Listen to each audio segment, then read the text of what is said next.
Goddamn. There it is. Goddamn is right. Man, how's everybody doing? Welcome back to another edition of NHP. Welcome back to another edition of Unscripted, man. This is episode 236 of Unscripted. Thank you guys for joining us, as always, on your Monday night here. And we have a lot to talk about, man. Obviously, as you guys know, normally we do, the whole thumbnail and the title afterwards, after the show, because typically we don't know what our biggest talking point is going to be. And this week, we definitely knew what our big talking point was going to be coming into Unscripted, being that there was some pretty interesting stuff that went down on Friday. However, obviously, you guys know how we do it. We talk about Dynamite, we talk about SmackDown, we talk about Raw. We're going to talk about the little bits and pieces of SmackDown that we have. We're going to talk about the Rock promo as we get into Raw, because I want to do that back to back with the segment that we got with Rollins and Cody tonight, because I have a chart that lists all the possibilities, and we are going to talk about every single one of them. And it just makes the most sense to do those back to back, just so we don't talk about most of the possibilities on the SmackDown side and then the one other possibility that obviously came from the whole Raw promo tonight. However, if this is your first time watching and you guys do not know how this show works. Every Monday, we're on here after Monday Night Raw with NHP Unscripted, and every Friday at 4 p.m. Central with the news. We will keep you guys updated, but there is a slight chance we will be having a little bit of an earlier start time this Friday. There is a slight chance, but there's also a slight chance not. So we're going to keep you guys updated on that, and we'll, again, keep you guys updated as the week goes on. But yes, if you guys did miss this past Friday's edition of the news, that is The Rock returns to WWE, as we did not know what for at that point in time, as well as Tony Khan ghosting Shane McMahon. We talked about all that good stuff. So if you guys did miss that episode of the news, that is episode 254, you guys can now watch that on all platforms. That is Spotify, Apple Podcasts, and if you want to see it first, like I said, join us normally Friday at 4 p.m. Central with the news, man. If you guys have not got a chance to get your hands on some of the official NHP merchandise, you guys can now find this live on the merch shop. That is bonfire.com. Link is at the top description of this very video, where you can get this beautiful redesigned piece of Notorious Heels podcast merchandise to commemorate the next chapter of NHP. Thank you guys as always, and Bonfire, the link is at the top of the description down below. Also, if this is your first time watching and you guys do not know who your boys are here at NHP, I am Johnny, one half of the host of this very show. And as for the other half, we got my man Sir K here. What do you want to talk about? Or how are you? Well, I know what you want to talk about. How are you doing? I'm doing good, man. I'm doing good. You know what I don't want to talk about, which is the first thing we'll have to talk about. But other than that, I'm doing good, man. Just waiting for this chamber, dude. Saturday, it's gonna be a big day. We're we're we're gonna know a lot, I think, on Saturday, which I really can't wait for, man. So I'm very excited to see how all this goes, man. I'm very excited to see how Elimination Chamber turns out. All the results really. I know it's gonna be a good show no matter what, and I'm excited for that. But boy, I'm just excited to just know what's happening at Mania. But other than that, dude, I've been good. Just been chilling, man. Just been chilling. Everything's been good for me. Everything's been good. Like Durante always asks, how's life? How's the family? Life's good. Family's good. How is everybody doing in the live chat? How's everyone doing watching the replay? What about you, bro? How are you doing? I'm doing good, man. I'm doing good, bro. Just chilling, man. Obviously, excited to talk about a lot here today. Being that, like I said, there's a lot to talk about. With this, just everything that's gone on since Friday, and obviously carrying to Monday. Everybody's just been conspiracy theorizing all week, and for as many people that like to, I guess, complain during this kind of season, this is actually, you know, now again, I know a lot of people may have been a little like upset, I guess, maybe of The Rock's involvement. Maybe you think that he just fucks everything up and all this stuff, and whether you feel that way, I mean, hey, it is what it is. We all have our opinions, but this is what I love about just wrestling in general, not even just WrestleMania season, wrestling in general, because I'm excited to get into this discussion about stories and how deep rooted and how many different routes a story can take. You know what I mean? So I love that. I love that. I don't like coming on here, and we did it for many years with Unscripted. We would come on here and we would dread talking about Monday Night Raw. And we would talk about how the company's going in a shit direction. Now, obviously, you guys know we do that with the Wednesday show. I hate doing that. I just love being able to deep dive into characters and deep dive into stories and see where they're going. So, been a crazy weekend. Excited for this weekend because I think whether we know a lot or maybe we still walk out of this, like what is happening, or whatever the case is, I'm interested, and that's a good thing, and I'm excited for the weekend, man. But I'm good, man. As my man Lawn Dog says here in the chat, he says, "What's up, fella?" As Hunter says, "Hey boys." My man Hunter, What up, bro? What up? What's up, man? Um, How so you guys doing? how are you guys doing? As always, thank you guys for joining us here today. And as my man Durante always asks, I am good. Family's good. What about you, Durante, Logan, Bell, and everybody? Again, whether you're here now or a part of the Weed Pay Mafia, my guys, JT and JB. Thank you guys as always for joining us, man. But without any further ado,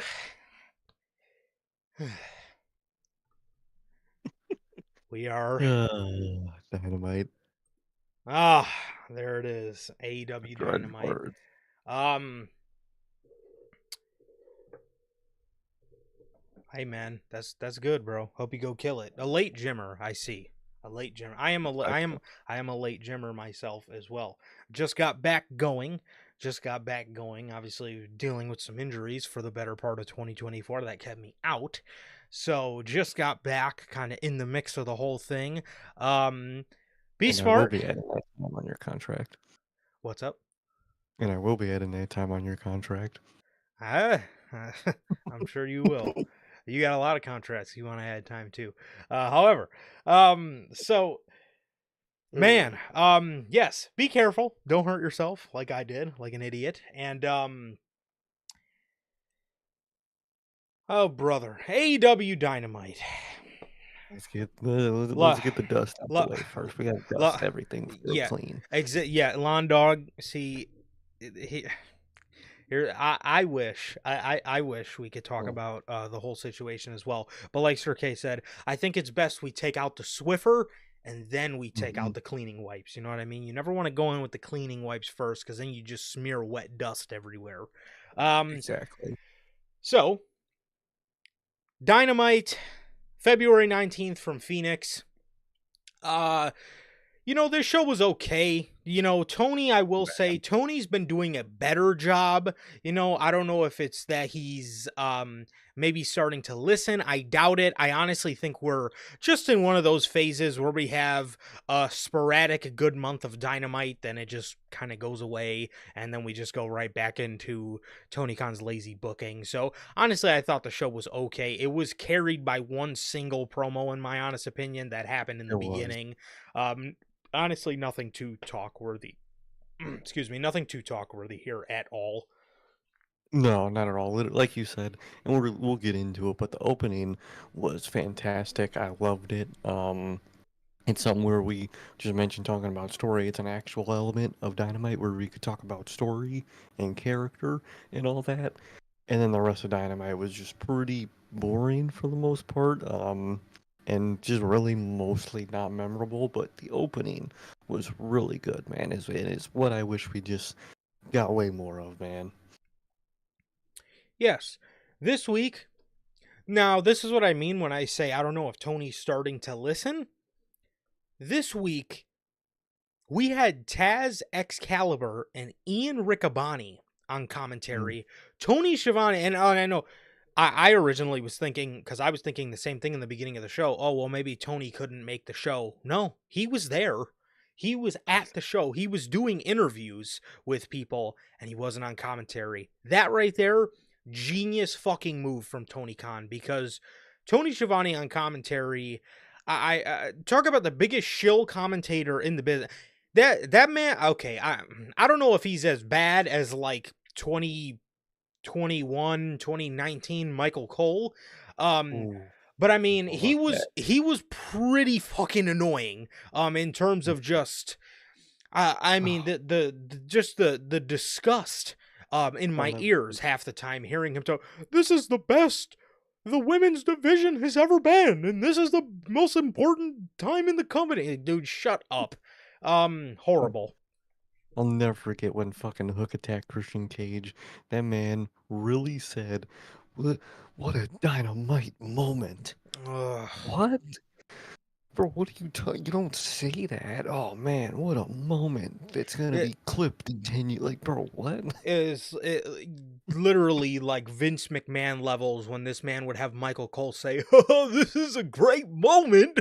Like, dude, shut up. It's not a moment if you're sitting there telling the fan, "Oh my god, this is a moment. This is a moment, guys." Like, dude, You do a great goofy impression with that. I love that.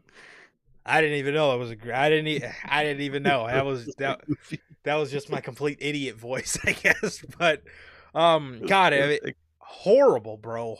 Dude, horrible. I hate when they do that. And Tony Schiavone got to those levels for me.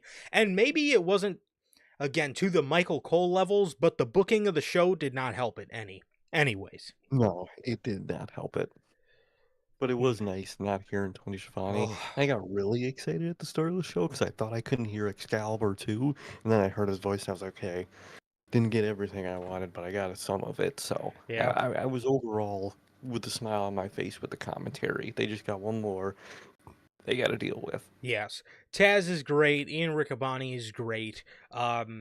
Which is I'll say is a lot better than two negatives and one positive. I would rather the two Right. positives and one negative. So, Most um, def. MJF and Adam Page they open up the show. They open up the show. MJF and Page are standing across the ring from each other. Max recalls at the 2019 Double or Nothing, he had the biggest opportunity of his life in the Casino Battle Royale, and Hangman screwed him. So he had to scratch and claw his way back to the top, beating all of your favorite wrestlers. He lists, you know, he wanted to list CM Punk, Oh, you know I did. Cody Rhodes, Kenny Omega, all these guys. He beat them, right? He says he beat all of our favorite wrestlers, and he beat the Hangman to win this very ring. As he shows the ring on his finger, he gloats about all his accolades in AEW. He said he did it because his name is Maxwell Jacob Friedman. He's better than he's better than him, and he knows it. Adam Page then grabs the mic and he says, "Why are you talking to me like I don't know who you are? I know exactly who you are. You're a 28-year-old who has already had a history-making wrestling career. You should be proud. You should be proud when you listed your accomplishments. You sounded angry of all that. You can't be happy." He says, "Is it because there's something you still haven't been able to win to win from his career?" MJF then cuts him off. MJF cuts him off. He yells at him to shut his mouth. He says he does not give a damn. He does not give a damn about the audience.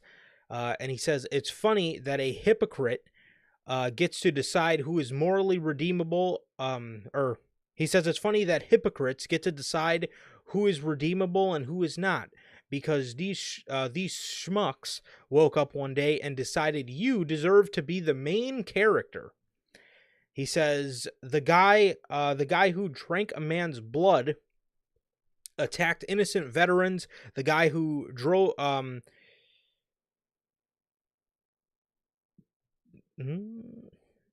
oh God, I completely lost where I was. The guy who drank a man's blood, the guy who attacked innocent veterans, the guy who was vile enough to burn a man's house down to ash. But you're the good guy. These people also say you did nothing wrong, and they still chant cowboy shit at the top of their lungs. He says everybody loves Hangman Adam Page, but I got a question. But I have a question. After everything you've done, do you love you? He says after you ended the career of your absolutely after you ended the career after you ended a career after you absolutely demolished that worthless, talentless jobber hack, Christopher Yeah, Daniels. Wow. fuck. Yeah, damn. Hangman cuts him off. He says, "Don't you dare talk about CD." He says, "CD is 10 times the man you will ever be, and if I could rip out my spine and give it to him, I would. I would do it in a heartbeat. He died a warrior's death. And he always took care of professional wrestling, even when it didn't take care of him. He's the best of us. Don't you forget that. And that is selflessness. That is selflessness and self-awareness and humility that I don't think you understand. You don't have the stomach for it." That's kind of a callback to what MJF told him. I believe it was last week on Dynamite. He says, "If your career ended tonight, what would they say about you?"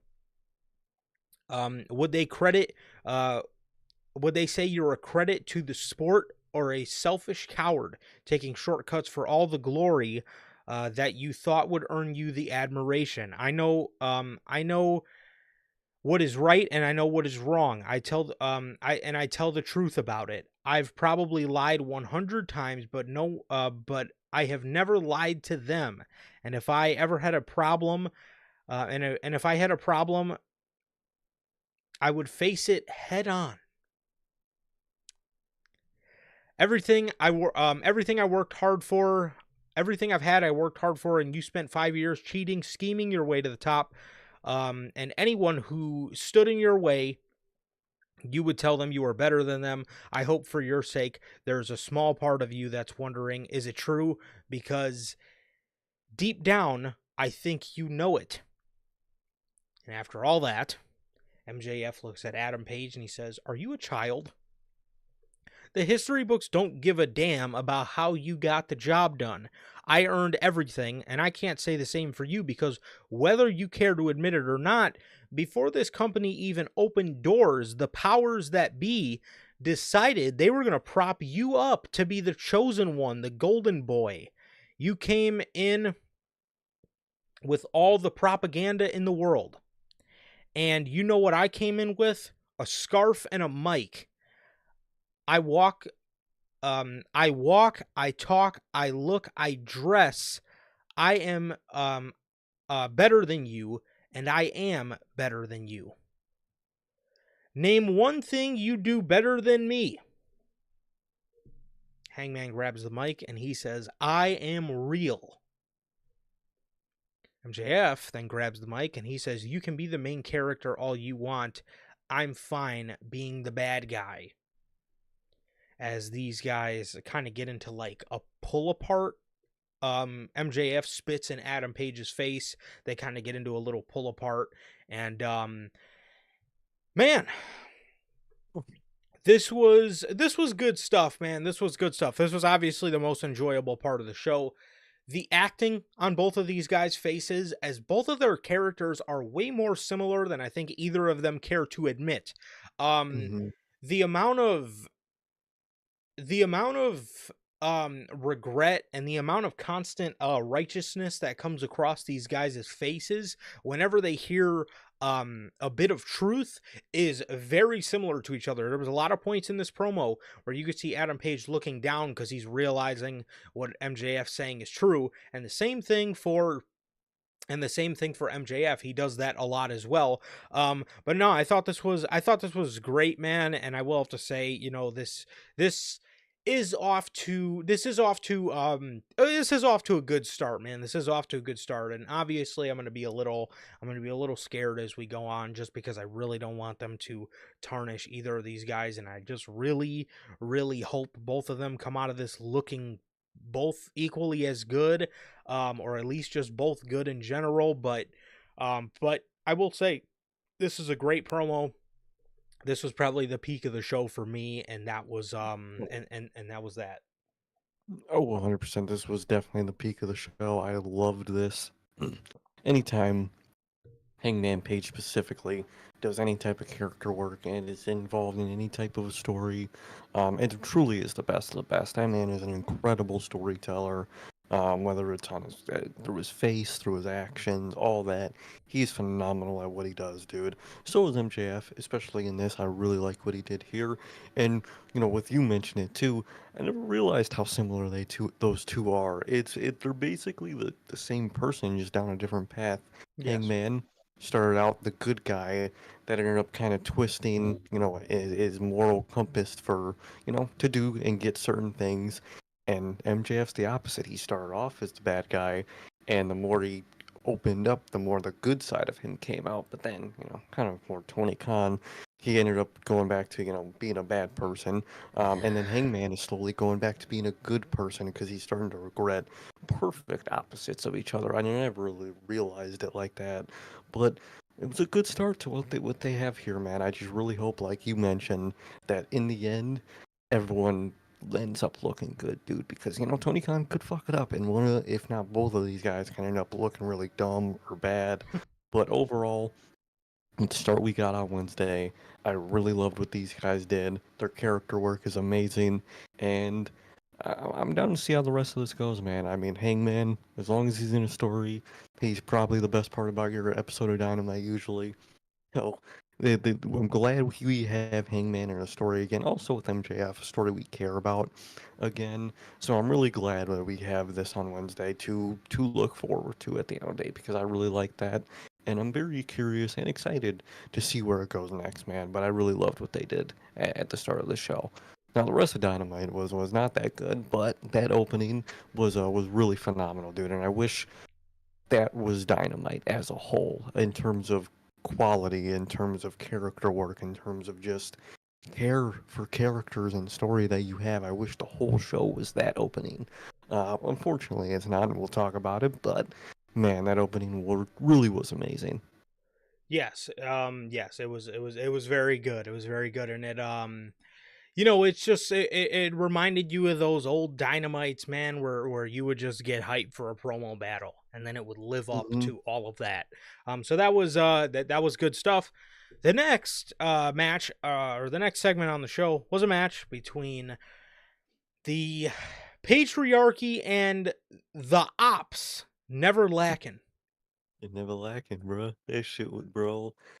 Commentary, just talking about that faction, the best thing ever. It'll just put so much joy in my soul.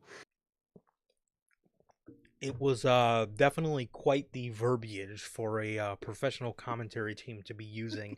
Um, it is very funny to hear them It's just say hilarious. the ops, and I think Taz said at a couple points they're never lacking, and it's quite hilarious. It's funny because, coming from Excalibur and fucking Ian, it just sounds so professional that it's funny. And you got Taz, who he knows what the joke is, so you could basically hear him laughing through the mic, dude. It's Yeah, fucking hilarious. it is. So the ops picked up a victory against the patriarchy in their first. I don't want to say their first match under the new branding, I guess. Yeah. Nick Wayne went for a Wayne's World, which got countered into a Red Rum by Hook, and and Nick Wayne tapped out, and that was pretty much that. It was a good match. It was a good match, pretty harmless to be honest. And I guess we got the official debut, new theme song, Neutron's entrance with all three of them of the Ops. They're So never lacking. no, no, they are not. Chris Jericho challenges Bandito on Collision. Uh, you know, It, Chris, I thought I thought nobody looks worse when they're nobody looks worse for it when they're feuding with you. I no, literally. beg, I beg to differ.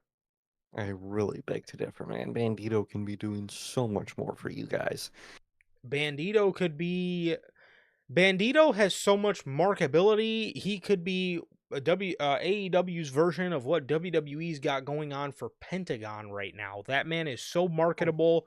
The Bandit shit. He's extremely marketable with the whole he, Bandit gimmick, and he's great. he's great. He's great in the ring. He could fucking talk. He could talk. And you, like you said, you could use him exactly how WWE is using Penta, and you got all the money right there, dude. You sell the whole bandit thing. You sell a mask, a cowboy hat. You sell some little fucking holsters of it, dude. You could sell The so much gloves, shit. Literally. All the fucking shit in the world, the cowboy trench coats and shit. He does a little fucking um I forgot what the name is, the quick draws, with people. Dude, it's yeah. sick. You have such a marketable guy here, and he's fucking tussling with Chris Jericho on Collision. Ugh. Come on, man. Um. Immediately after this, we go into a street fight with Powerhouse Hobbs and Big Bill. This was pretty good. This was a Hmm. pretty good street fight.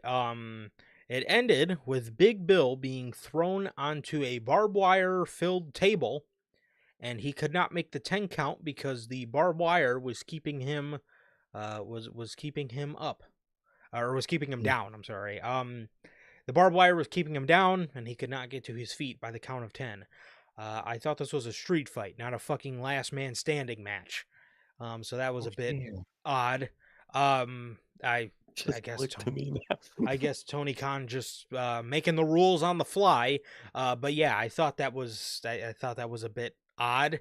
But that's how it ended. I'm sure it was to keep Big Bill strong. But if that was the case, you should have just made it a last man standing match. But Yeah, it would have made whatever. much more okay. Whatever. The greatest tag team in the world today, Lance Archer and Brian Cage. They were in the back. Sorry, the Murder Machines. They were in the they should be called the Pinfall Machines. It should be. We'll join Finn Balor. Be the Yeah. ultimate fucking group. Um, they called out the Hurt Syndicate as they said they knew the Hurt Syndicate was not there tonight, so they're headed to Collision to call them out. Yay, let's put one of our hottest acts on Collision. Fucking smart move. Like, again, I get it, but I would much rather have an act be on Dynamite than Collision, because we said a million times, there's really no fixing Collision, dude. You can't fix it. You can't. I'm sorry.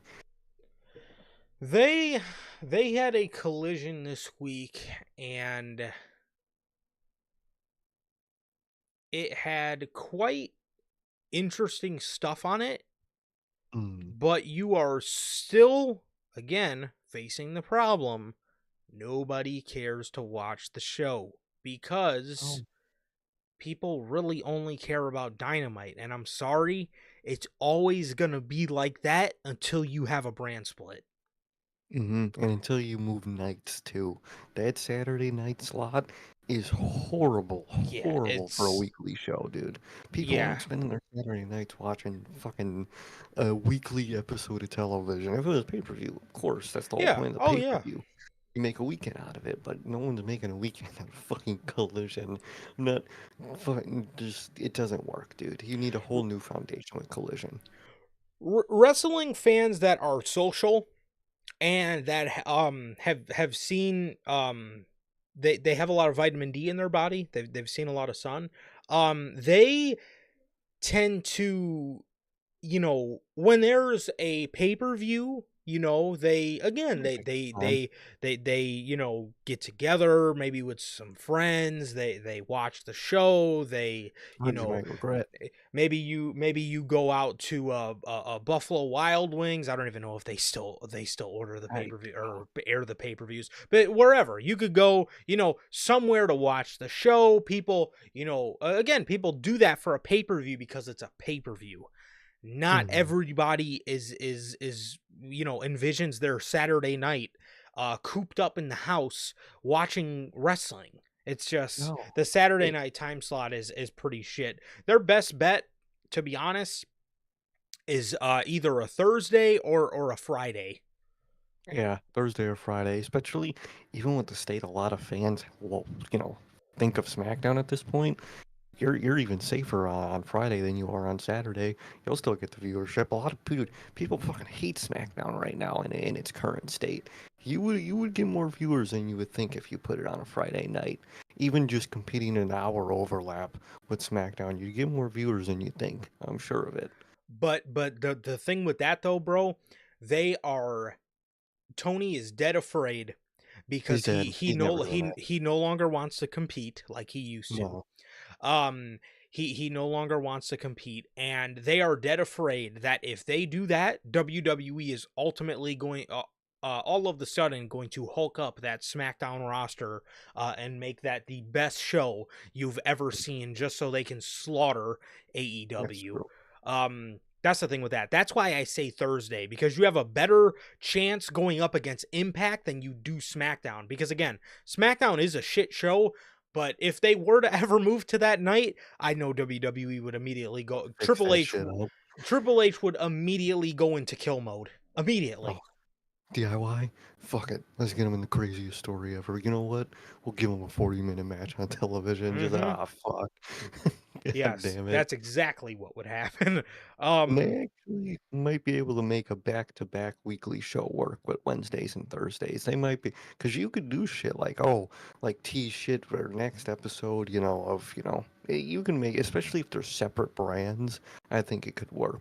Personally, if you can, I would probably make it Tuesdays and Thursdays, but just get that show off Saturday. That's all you need to do. Thing is though, and the reason I agree with you saying that is because it worked many years ago with Raw on Monday, SmackDown on Tuesday. People loved it. It was It great. was you got it essentially in a way you got it out the way for a week. You didn't have to fucking just sit there and like wait for the next version of the weekly show. You just one night you did it, next night you did it, then you had the rest of the week, dude, and it's great. And You get mm-hmm. I'm sure it would make travel a lot easier because that presents the opportunity of keeping Collision live. All you have to do is rent the arena for another day. And Yeah. Tony can And afford that. So again, instead of taping the show, again, keep the arena another, because they go to lollygag arenas anyway. It's not like anybody's going to these fucking arenas they're going to anyway. um no. Keep And you're it for another day, and the next day, Thursday, do a live Collision. I think that would be way better. exactly, and you probably even have better spots of getting these arenas on a Thursday than a Friday, than a Saturday, than a fucking Saturday. What would an arena on a Saturday night rather fucking rent out to? Some concert or fucking Collision? You know what I mean? Yeah. Like, dude, come on. Yeah. So the Murder Machines calls out the Hurt Syndicate for Collision, as it looks like these guys are going to be their next challengers. I'm assuming this is going to end up on Revolution. And what a throwaway tag match that is. Um, Yeah, yeah, so yeah, we're a that's, throwaway tag team anyway. yeah, yeah, so that's true. So that's that. That is that. And next, Justin Roberts announces AEW Double or Nothing for Phoenix, Arizona, which technically it's in Glendale, Arizona, but I get it. Chicago, Schaumburg, I get it. I get it. Yeah, they Like do it with us. like we said, we showed you guys the image on Friday, but here is the image and the theme and the new colorway for Double or Nothing. As you see, the neon desert with the sort of teal Double or Nothing logo as opposed to the normal red and blue. I fuck with it a lot. I fuck with it a lot, like we talked about on Friday. So yeah, this is pretty nice, man. Pretty nice, and I'm happy for them for moving fucking markets, dude. Finally. Fucking finally, it took them forever. They should just do this normally. And I love the theme. I love the color change. I love the whole neon desert theme they got going on, dude. It's really refreshing, and it's what you need for your paper. Look what it's doing for Revolution. The Revolution, like graphics and all that, look great. It looks so good. And same with this, man. Please, just you need this refresher. Even our graphics, and I'll speak on this because this is one of the most annoying things with AEW. Obviously, Even when I'm making our graphics last year for Revolution, I got so tired of doing that same, brown you know, gears. yeah, I got so just tired of doing the teal and blue for Revolution, or the brown for Full Gear, with the kind of brown rustic gears, and for Double or Nothing, the red and blue casino theme. I mean, it's just so played out, So I'm glad they did that, man, and I'm happy. And even with shows like Double or Nothing and Revolution, well, this year they did it for Revolution, but Double or Nothing and All Out and Full Gear, dude, experiment with just a brand new logo, brand new, Exactly. just like you Please. did for Revolution. I think that would be great. I think that'd be really great. I think they really need to keep up that process that they're doing here. For sure. Tony Storm. Tony Storm comes out and she has the spotlight on her. She says she is proud of Mariah May because Mariah gave her the fight of her life, and she beat her with her small package. She says, you know what they say, The best things come in small packages. She says, but you should have wore protection because I railed you with the biggest package there has ever been. Uh, all I right, don't know what Tony. she working with. I don't know if she was moving like that. I didn't know she was moving like that either, bro. She then plugs her movie. Um, she said the name and said the release date of the movie. I think it's called Queen of the Ring. I She think it said is. she says if she is going to be the best, she needs to face the best. She says she forgot or she says forget is a woman and her name is timeless. And the spotlight dims down. Spoiler alert. Not really. Mariah May did attack her on Collision, and we are getting Tony Storm and Mariah May in the Hollywood ending for Revolution. So I'm very Hmm, interested for that, as obviously that is going to be the blow off to their feud. So I have a feeling Tony's going to take it. 100%. But yeah, so that's that, man. And it's a pretty good promo, man. Pretty good promo. Oh, dude, definitely. I'll always say it. Tony Storm's great at what she does. She's like Hangman. You put her in a chance to have a story or do character work, and she's just gonna kill it every time.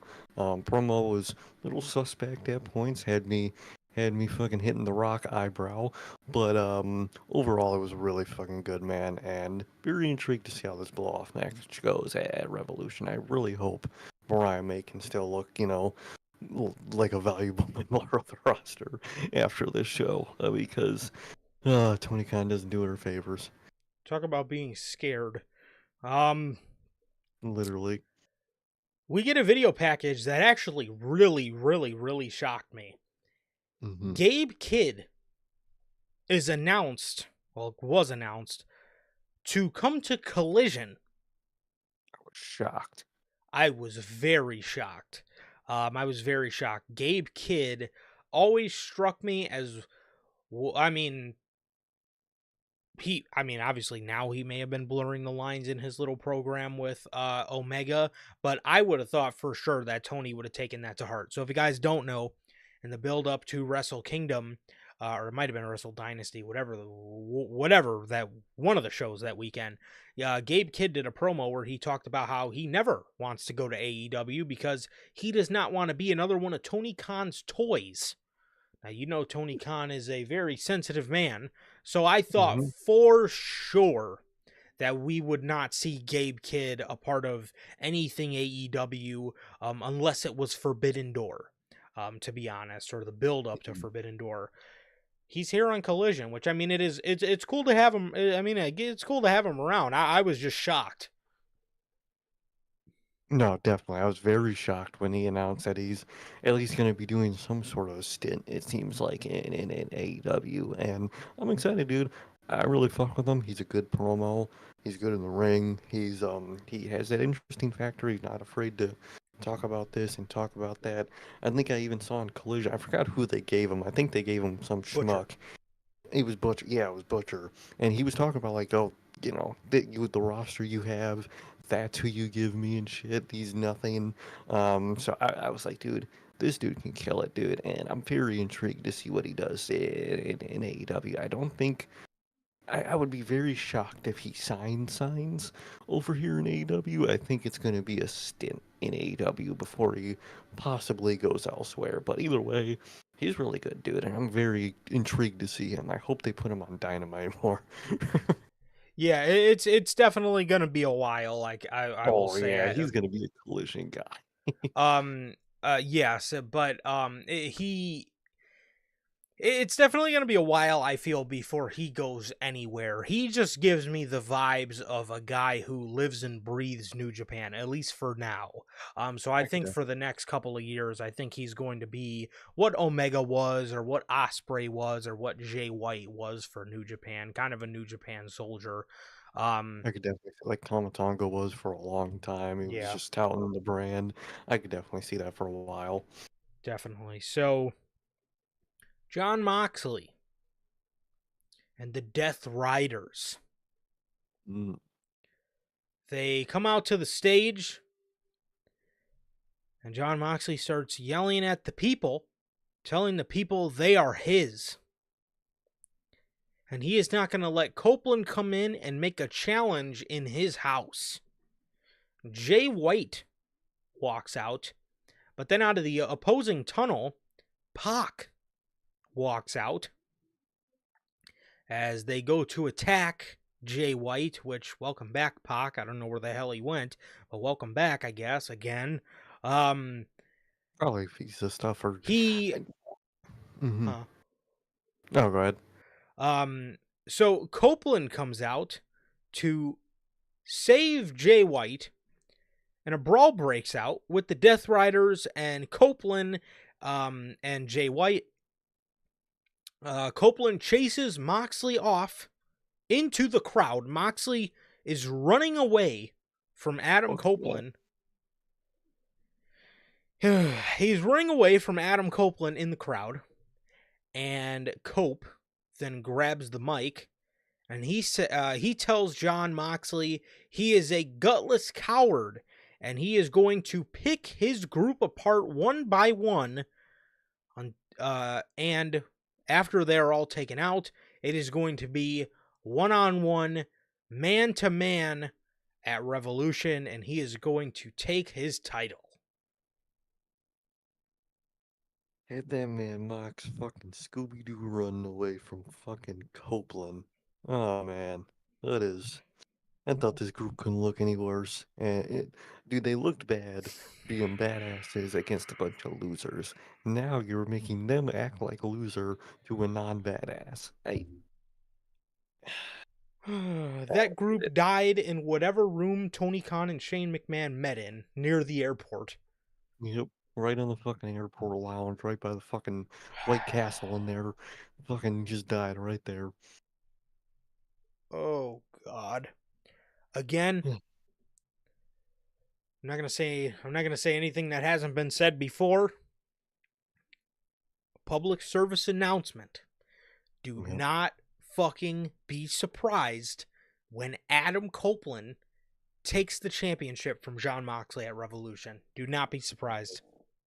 I won't be surprised. I'll be disappointed, obviously, but I won't be surprised. Yes. Speaking of disappointed, Megan Bayne versus Chris Statlander. Dude, this... Well, I mean, it wasn't even really the match, I guess. No. Megan Bayne and Chris Statlander, they had a match. Penelope Ford pushed Chris Statlander off the top turnbuckle when the ref had his back turned. Megan Bayne hit the F5 on Stat and beat her. What was disappointing was after the match. So we brought to you guys on Friday that there was a whole confusion with this in AEW, and some of the talent were upset, citing that, I don't know, some of them were telling Brian Alvarez, which apparently he hears once every week, I don't know why we don't have a production meeting. And Alvarez talked about how awkward this segment was. And I LOL'd as the news broke while we were live, because I wrote this down while we were watching the show on Wednesday, because I'm sitting here watching this. Thunder Rosa comes out with a chair to save, to save Chris Statlander. Now, Sir K, Wrestling 101, when the babyface runs up on the heels that are in the ring with a steel chair, what are the heels supposed to do? Man, might be a difficult one. I don't know. I never went to wrestling school. Maybe, if someone's running at you with a weapon, so maybe you get out of there, run away, just dip out of there, roll away, some form of just getting out of the way. You don't got to Scooby-Doo run out like Mox, but you got to get out the way. You got to dip out. Okay, well, Megan Bayne and Penelope Ford had different plans here tonight, because Thunder Rosa runs in with a steel chair and is sitting there like tempting him. Top I'm gonna the get you. back. I'm gonna get you. Yeah. I'm gonna hit you. And these two are standing there looking completely stupid, looking at Thunder No Rosa selling. as if she's not standing in front of them with a chair. Megan Bain and fucking Penelope Ford are standing there just looking so fucking awkward, like I don't know what to do, because they're It's, it's like, it's dude, it's the most simple. Dude, I can fucking break down the production of how that type of segment is supposed to go, no problem. When the babyface wrenches the chair back and looks like they're about to hit, that's the cue for the heel to dip out of there and and in your absence, let them swing and miss and be like, oh, I was gonna get you. It's literally the most classic, easiest segment to do in your life, and you sold her. Thunder Rosa is dude is oh it Also bad. it made me cringe so hard watching this. Just seeing Thunder Rosa with the chair, I'm gonna get you, I'm gonna get you, and they're fucking just no selling it. Like, dude, get Literally out putting of their the arms up ring. like, they were putting their arms up like, what you gonna do, bro? If I would have had to go into business for myself in that moment.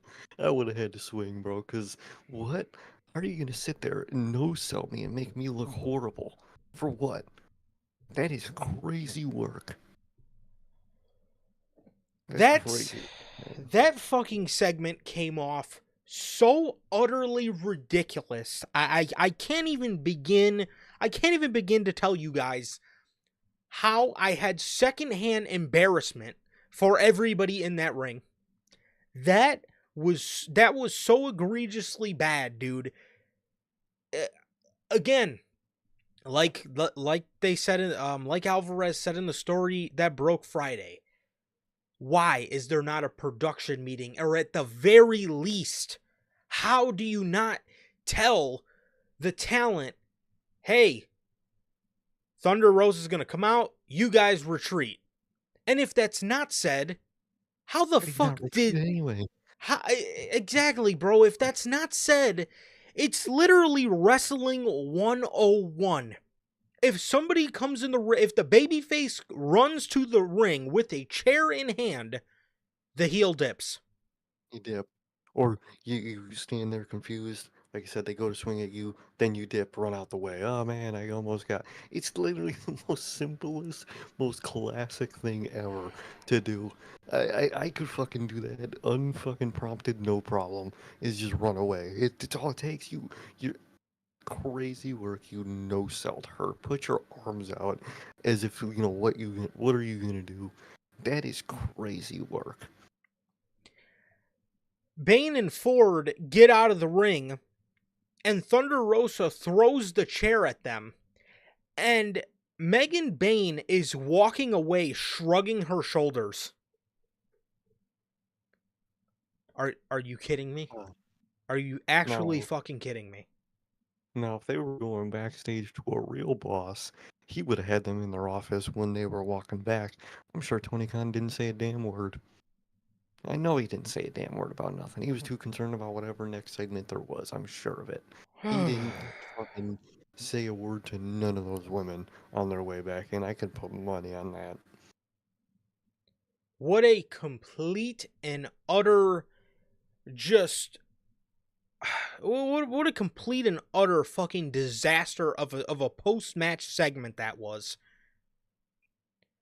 Insane disaster. How do you sandbag like that, dude? And boy, dude, Thunder Rosa got to be one of the most just disrespected people in AEW history, dude. You got the Oh. dork Ryan Nemeth suing this company for unjust treatment, dude.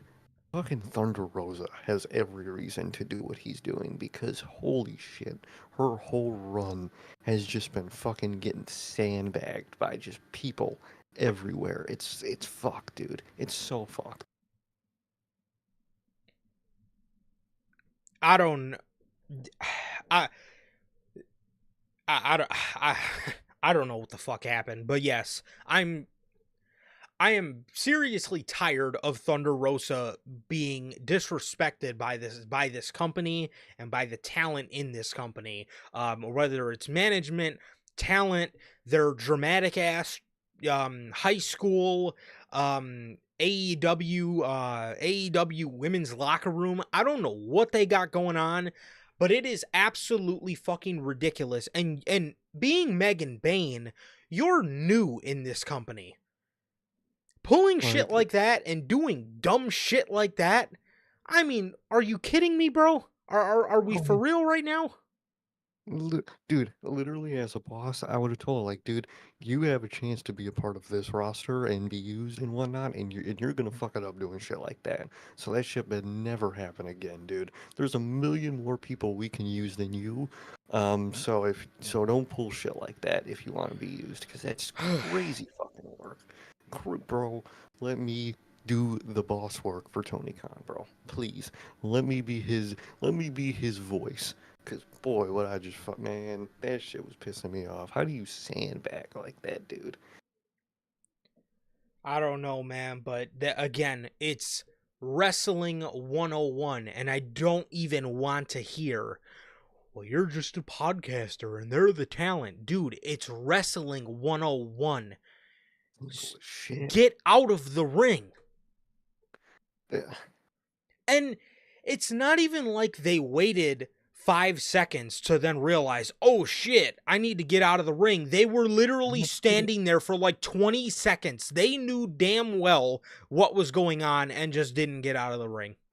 No, it was like you said. It wasn't like just a timing production where it was like, oh shit, this segment's going on like this. I gotta do. No, it was just, oh, look at that. She's trying to hit me with a chair. Oh man, and then you walk away because you didn't give a fuck. That's crazy work, dude. To then shrug your shoulders walking away as if a chair wasn't just thrown at you or you just were not threatened with a chair is just I don't how ridiculous did that look? It, incredibly ridiculous. Ricochet. Oh, My favorite thing about this new version of Ricochet is those fucking goof ass glasses he wears because it looks, it like zooms out his eyes so his eyeballs dude. look like really tiny. Dude, that shit looks hilarious. Dude, every promo he has, they're just images from it of just his face. And it's just the most fucking funniest thing ever, dude. Why does he wear those things? He I looks like, dude, he looks like a fucking, like, 80s fucking nerd in a movie. He He looks does. horrible. He really The does, bro. dorky glasses, dude, it's fucking, ugh. Dude, he's so goofy. Motherfucker looks like Napoleon Dynamite with those glasses on. He Um does. Fucking Steve Urkel over there.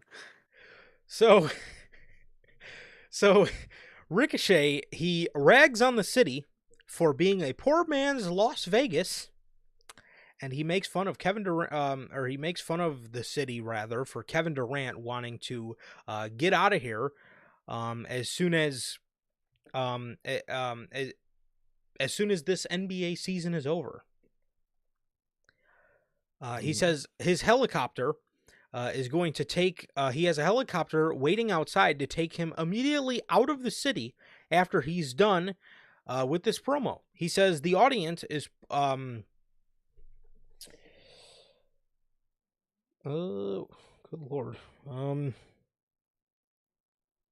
Oh, he says he is a winner, and the audience does not appreciate him being a winner. And all he's done since joining the company is whoop our favorite wrestlers' asses. Swerve, Will Ospreay, Darby Allin, Commander. favorite? Uh, Commander? not, You kind of stretching it thin there. nice try, Napoleon You Dynamite. slid it.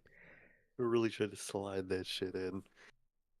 There is no way you talked about whooping our favorite wrestlers' asses, and you then proceed to name Commander as one of the names in there.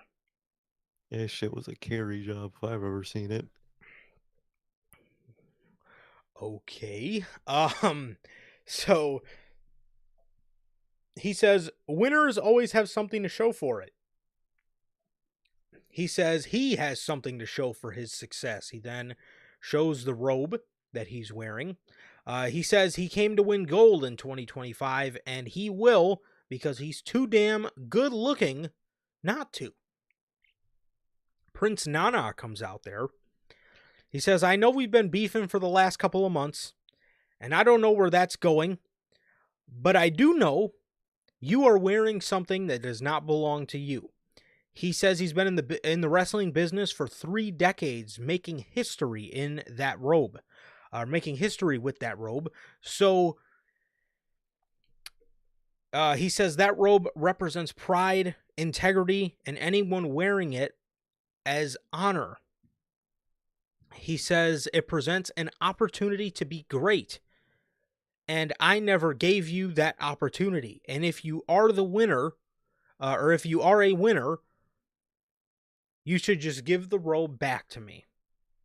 Ricochet says, if you want the robe back, take it. He says, what's the matter, Nana? Are you going to cry?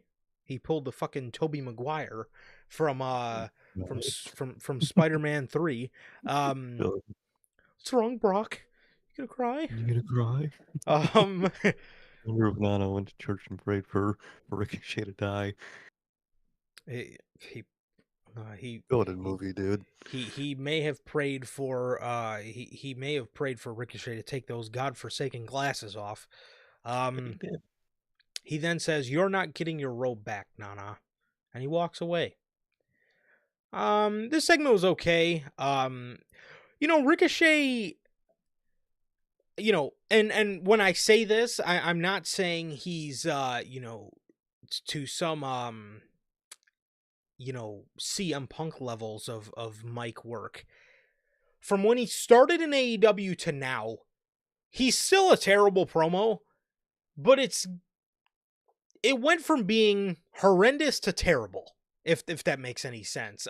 He's He's making the Dominic Mysterio process where he started off really bad and then he's slowly like getting a hang of himself.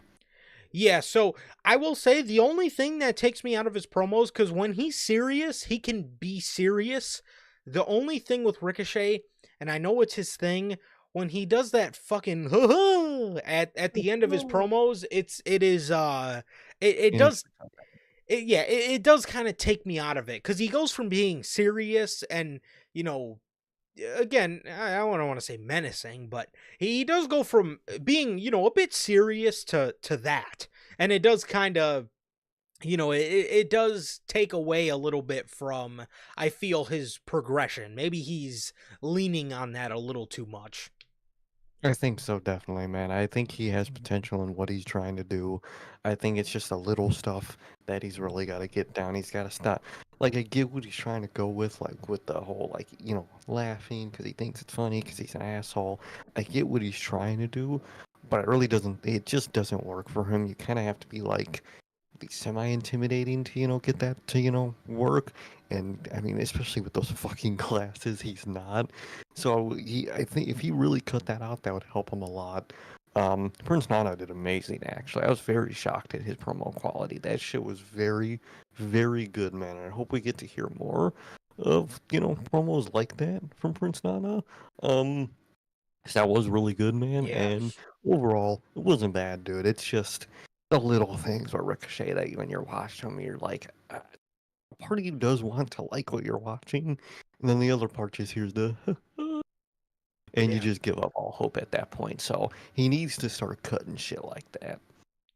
Yeah, and again, I like the bits where he is serious, but again, just doing his weird, kind of goofy shtick at the end of it, it does take you out of the promo a little bit as a viewer. But otherwise, it almost reminds me of when Baron Corbin first came to the main roster and he couldn't cut a promo. And then when he ended up going over to Monday Night Raw as Constable, he was still a bad promo, but you could tell he was getting more comfortable. He's kind of in that Constable stage right He now. is. Yeah, he is, because, boy, OG Baron Corbin was bad. Oh, And dude. he's a bull. I'll never forget. Hey, Dean, I know you're stupid. Fucking legendarily horrible promo, dude. Fucking great. What was that line, bro? Um, Oh, that in era was something else. It really was, dude. I know Tony Khan loves Orange Cassidy, and I know that's why he put this in the main event. But why the hell was this in the main event over MJF and Adam Page? Oh, dude, I'm telling you that if that segment was in the main event, great, great ending to your show, dude. But like, and it was nice having a break for him because I don't mind him so much now that he's back. But dude, I don't want to see him in the opener or the main event for still for a while, dude. Please Yeah. ease So me back into him. definitely. So Orange Cassidy makes his return. He's not wearing black denim anymore after the Death Riders made him wear black denim. He comes back with his OG bright blue denim, and he is facing Roderick Strong. He beats Roddy with an orange punch. Takeshita and Mark Davis come out and attack him after the match. Kenny Omega makes the save. So next week we'll be getting Orange Cassidy versus Takeshita for the International Championship. Winner gets Omega at Revolution. So that was pretty much that. It was a pretty decent match, and yeah, that was about it. Yeah,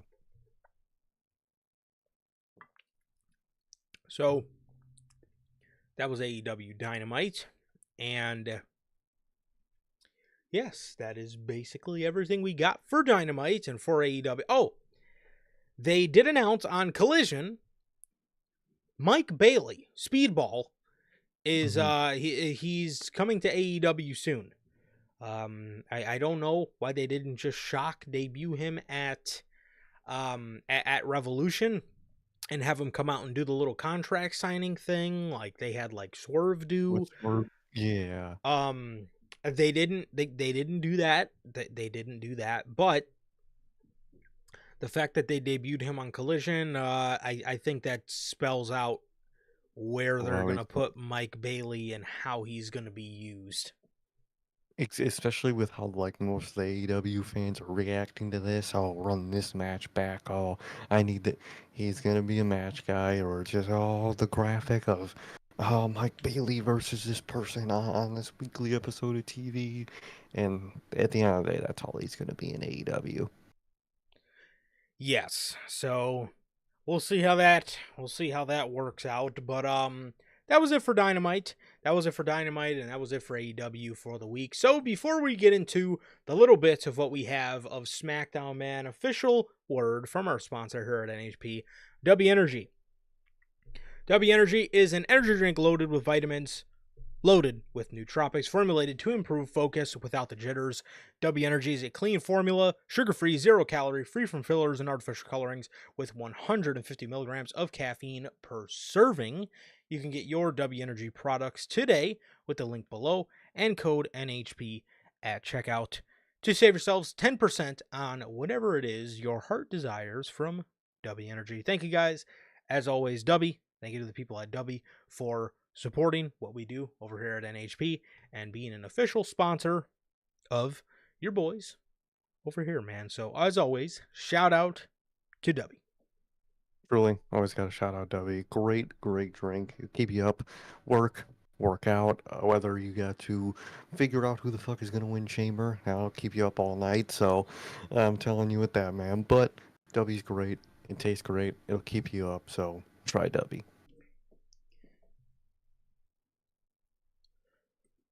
So, we will come back to these graphics in a little bit, but SmackDown. Majority of the show was ridiculously boring. This SmackDown took place from New Orleans, Louisiana. Mhm. We only have really four things to talk about before we obviously get to the Cody and Rock thing. But again, we will get to that before we talk about the Rollins and Cody segment from tonight's Raw. Drew McIntyre lost to Jimmy Uso on SmackDown. Speaking of the Listen, ring, King of the Ring. dude. Okay, so I do see a lot of people. So the reason I noted this was because I seen a lot of people upset about this, and I'm upset about this too because Drew McIntyre should not be taking these kind of losses. But this all has to. I swear to God, this all has to Where be because they're going to give him King of the King of the Ring, Ring, and he's going to win the championship at SummerSlam, right? dude. Yeah, it has to be. It's one of those things where I'm going to swallow my pride with all the fuckery going on now, and that better happen. And if that happens, okay, you did that because of that. Okay, but for this company's sake, you guys will be ready for that King of the Ring review. If God forsaken this man does not win that King of the Ring, that review is going to be very interesting. So make sure you guys are going to be ready watching that review because fucking hell, he better win this. Yes. Yes. That's the other thing I was thinking too is they're wanting Jimmy to win It'll look matches good. to build steam up to a Mm. US title at WrestleMania. So it's kind of what I'm thinking, man. That's kind of what I'm thinking. Oh, Um 100%. I think he's definitely winning the U.S. title. I mean, they're gonna have the brotherly celebration. mhm. We all know how it's gonna go. Yes. Damian Priest. He goes up to Cody Rhodes in the back and he says, "Yo Cody, what's your boy The Rock here to see you for?" I wish Cody would have told Damian Priest, none of your fucking business because it has absolutely nothing to do with your fucking ass. Yeah, and at the end of the day, I don't fucking know. That's why the segment exists. That's the whole point of the segment. I don't know what he wants with me. like, what? Why would you ask me? I don't know, you idiot. God, I can't, dude. I can't stand that man. I can't stand him. That character is It's just just. horrible, horrible character, dude. Kevin Owens does a promo video Mm. and he is talking about how he can't believe Sami Zayn would want to end his career because he has a family and Sami knows that. He then says, well, take a look at this. He then flips the camera and all you see is Sammy's wife and Sammy's kid sitting at the little play table, and you see Sami Zayn walking around. He walked somewhere, he came back into frame, he then starts playing with his kid. This motherfucker, Kevin Owens, went to this man's house to scope him Man, out. God, that man, he was peeking through the windows, ready to fucking. I love this segment, dude. The Great. KO is on Super Demon time, and I like how they played into it onto it tonight, and we'll talk Yes. about that later when we talk about Raw. Dude, these two are just fucking amazing, and we've been saying it that we are really getting the best version of their feud that we have ever gotten, dude, and it's so amazing. Yes, we are. Yeah, this is great stuff, man. This is great stuff. I love this and I'm really excited to go over the little sit down that Sami Zayn had tonight because it was so good and it gave a lot of, I guess, it gave more depth onto what Owens did here in this segment, man, which is obviously Uh, stake outside of Sammy's house. um and the last thing, other than the Rock thing, obviously, is Jacob Fatu earlier in the night. He forces Solo Sikoa to do this tag match because Solo was initially under the impression that it was going to be Jacob and Tama doing the match now that Cody was out, and now it's a traditional tag team match rather than a six-man. Jacob then pretty much forces Solo's hand into doing the match. Um, Again, Solo was sort of under the impression of, I'm going to be in your guy's corner. And Jacob said to him, well, me and Tama have kind of been running this thing ever since you've been gone, so how about you step up?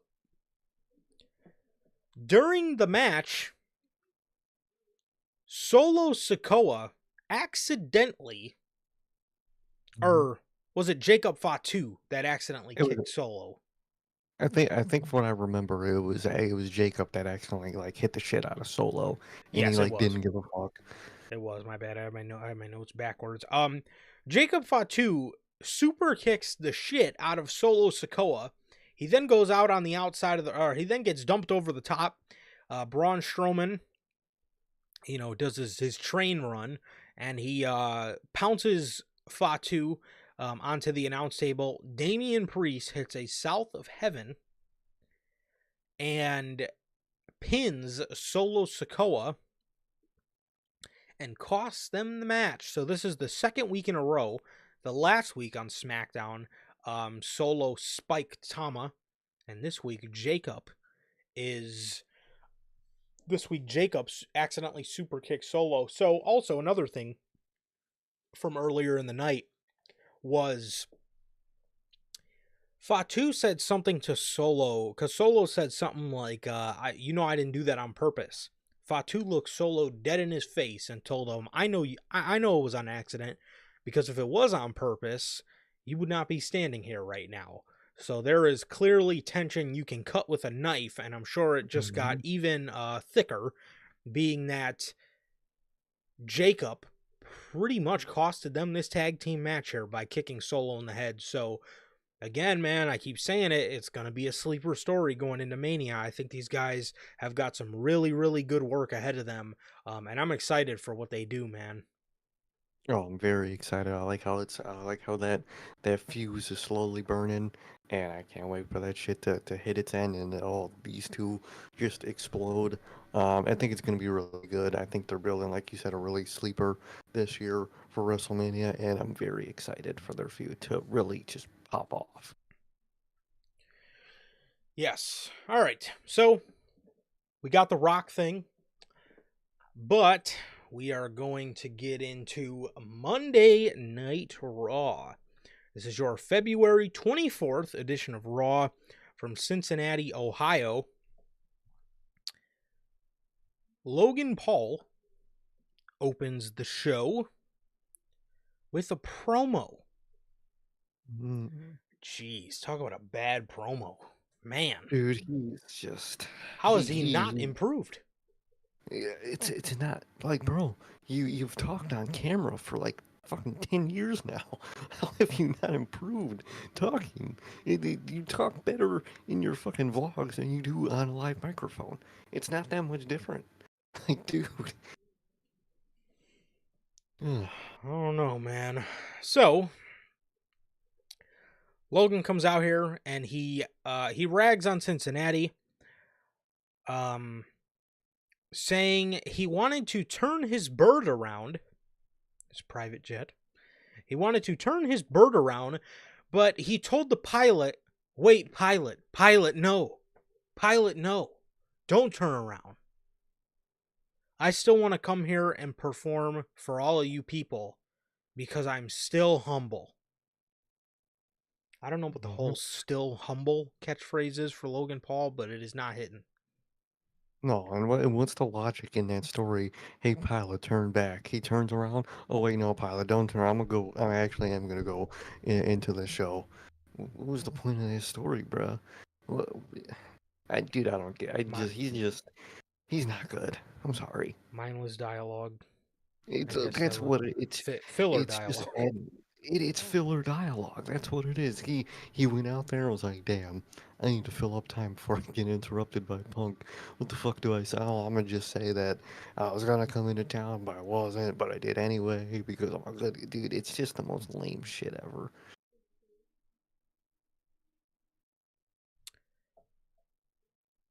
So he says he is going to go on to win the Elimination Chamber and then get interrupted by one CM Punk. bit shocking because I thought Punk would come out as soon as we seen in the open to the show that Cody was there. Soon as Mm-hmm. that happened, I thought for sure Punk was going to be the guy to interrupt him. But obviously it ended up being somebody else. And Punk came out here to, talk to Logan, which is this them deterring away your attention from the fact that CM Punk could be the winner. Interesting. Dude, it's very interesting to me. And the way everybody talks about it as if they're the ones that Cody might turn on. Dude, love the way they're building this up because it could really be like 4 people that could win this fucking thing. We It's got we got a lot of options, bro. Just wait. as long as it's not Damian So Priest, I'll be okay. if that see That, that that review would be the greatest review, but it'll be probably one of the worst nights of our lives, but it'll be an insanely great review. I'll give them that. I beg to differ. I think that would be an absolutely miserable review, but I hear what you're saying, Oh, kind of. it'd be great because it'd be miserable.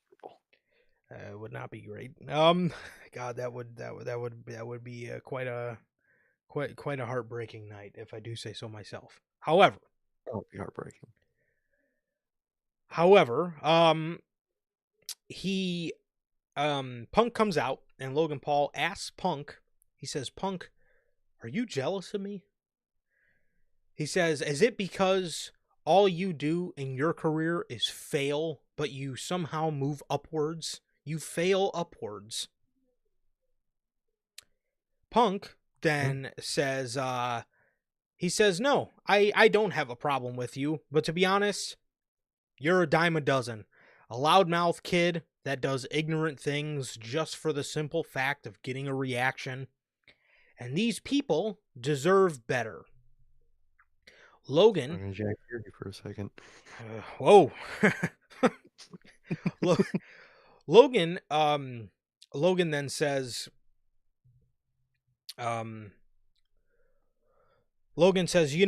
guys like you, or he says, guys like me are here because guys like you crack under pressure.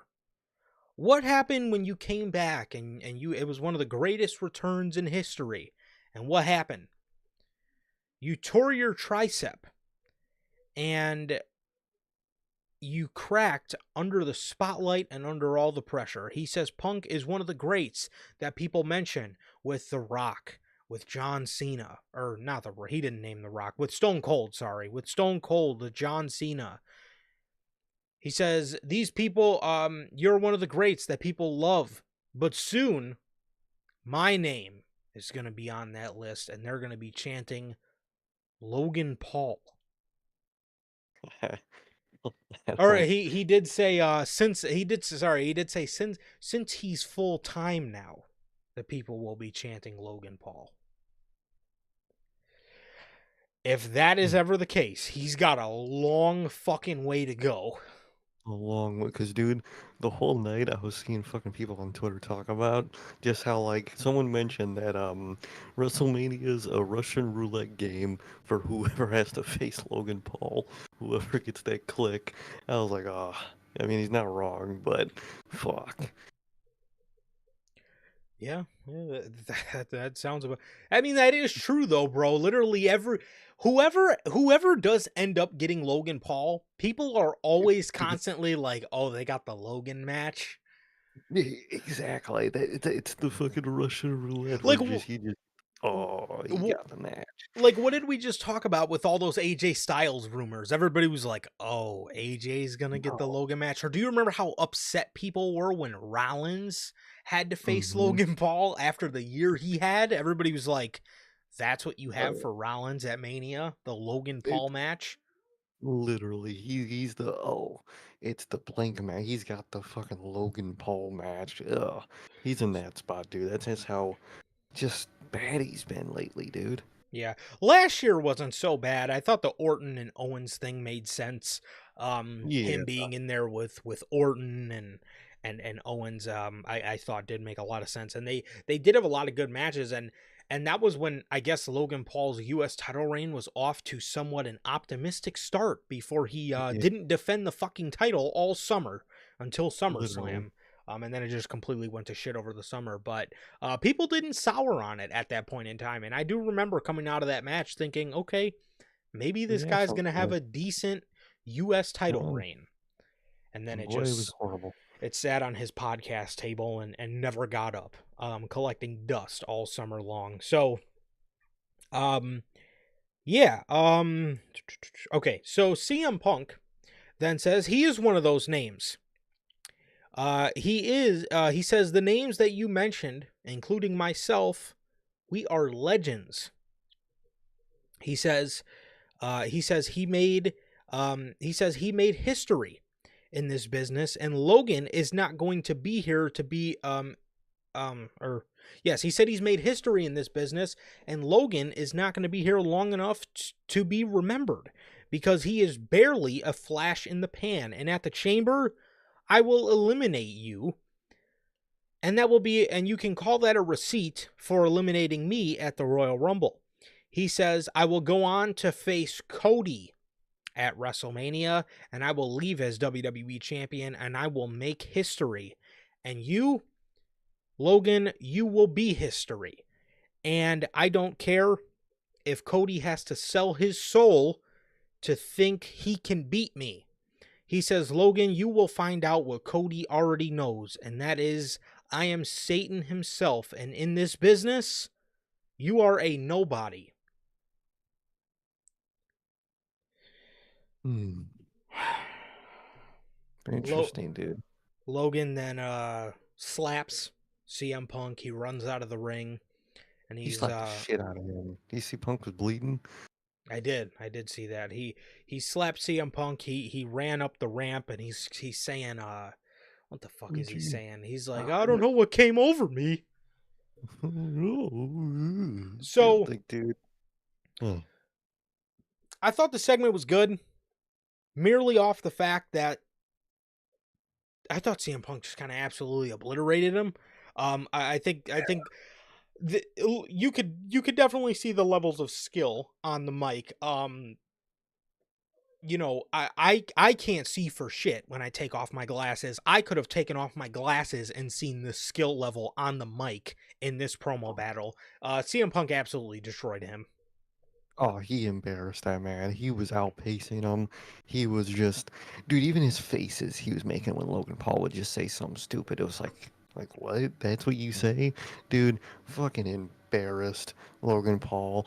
And I remember, earlier today we kind of got an announced that there's gonna be a segment between three people, and one of the people wasn't in this segment that was Yes. announced, and I was like, oh. That was very telling to me what was going to happen later, and I was very excited. But we'll save that when we talk about that, man. But very, very good opening. At the end of the day, you got CM Punk opening your show. It's going to be good. Logan Paul is Logan Paul, unfortunately, but Punk did annihilate them, and it's very interesting to see the way CM Punk is talking about all this. Very, very interesting. So when they showed Cody in the intro, I originally thought Cody was going to be thrown into that, 3-man Yeah, segment. circle. I thought that too. Yep. And the whole time I was thinking to myself, are they really going to have Cody go out there and Rollins and Punk and Cody is that Yeah, sounds great. that's But great. I felt in my Wow. bones that I was like, dude, Logan Paul's going to be the hardest buzzkill in that segment because now if Cody's involved, now that whole segment just got very interesting. Logan would have been a buzzkill, but it still would have been very interesting. But no, I thought the segment was great, and if you pay attention to some of CM Punk's dialogue, it's very interesting. You're gonna Hmm. find out what Cody already knows. He talks about going and facing Cody. What Very was the other thing? He doesn't care if Cody has to sell his soul to think that he could beat me. that everyone that talked about Cody, or everyone that's been in the chamber so far, is talking very matter of factly that they're going to be the one to go for Cody, and no matter what, no matter if Cody has to sell his soul or not, he's not beating said person. Very interesting that everybody has that same level of confidence against Cody. It very well might, push Cody to make a certain decision. You never know. Yes, very interesting stuff here, bro. Um,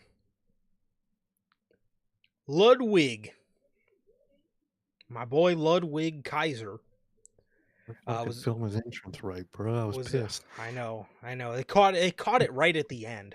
They caught I it was right like, at the dude, end, dude. God damn it. I wanted to see that fucking entrance and they fucking botched the camera work. What is that entrance, bro? Dun, dun, Oh, dun. it's What the silly, fuck bro. is that? Like what is that, bro? Um Oh, so man. Kaiser is facing Pentagon and Pete Dunne here. This is a pretty solid triple threat match. Penta hit the sacrifice on Pete Dunne. Kaiser would then throw him out of the ring. He threw Penta out of the ring. He would then hit the Rainmaker DDT. I don't know what Kaiser calls it, but the Sister Abigail DDT type thing. Velveteen Dream used to use it. Now Kaiser uses it. I don't know what you call it. Yeah. So he hits. I'm just gonna call it the Rainmaker DDT. So he hits that on.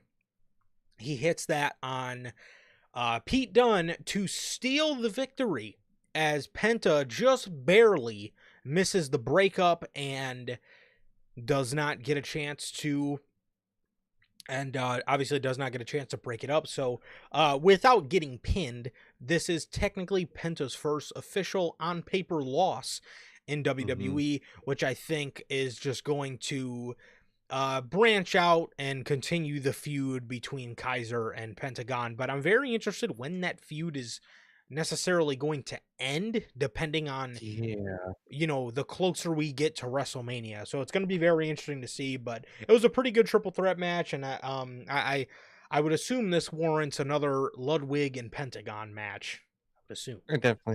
I would definitely assume it warrants it. Like you mentioned, I don't know when this feud is like, or how long it's penciled in for.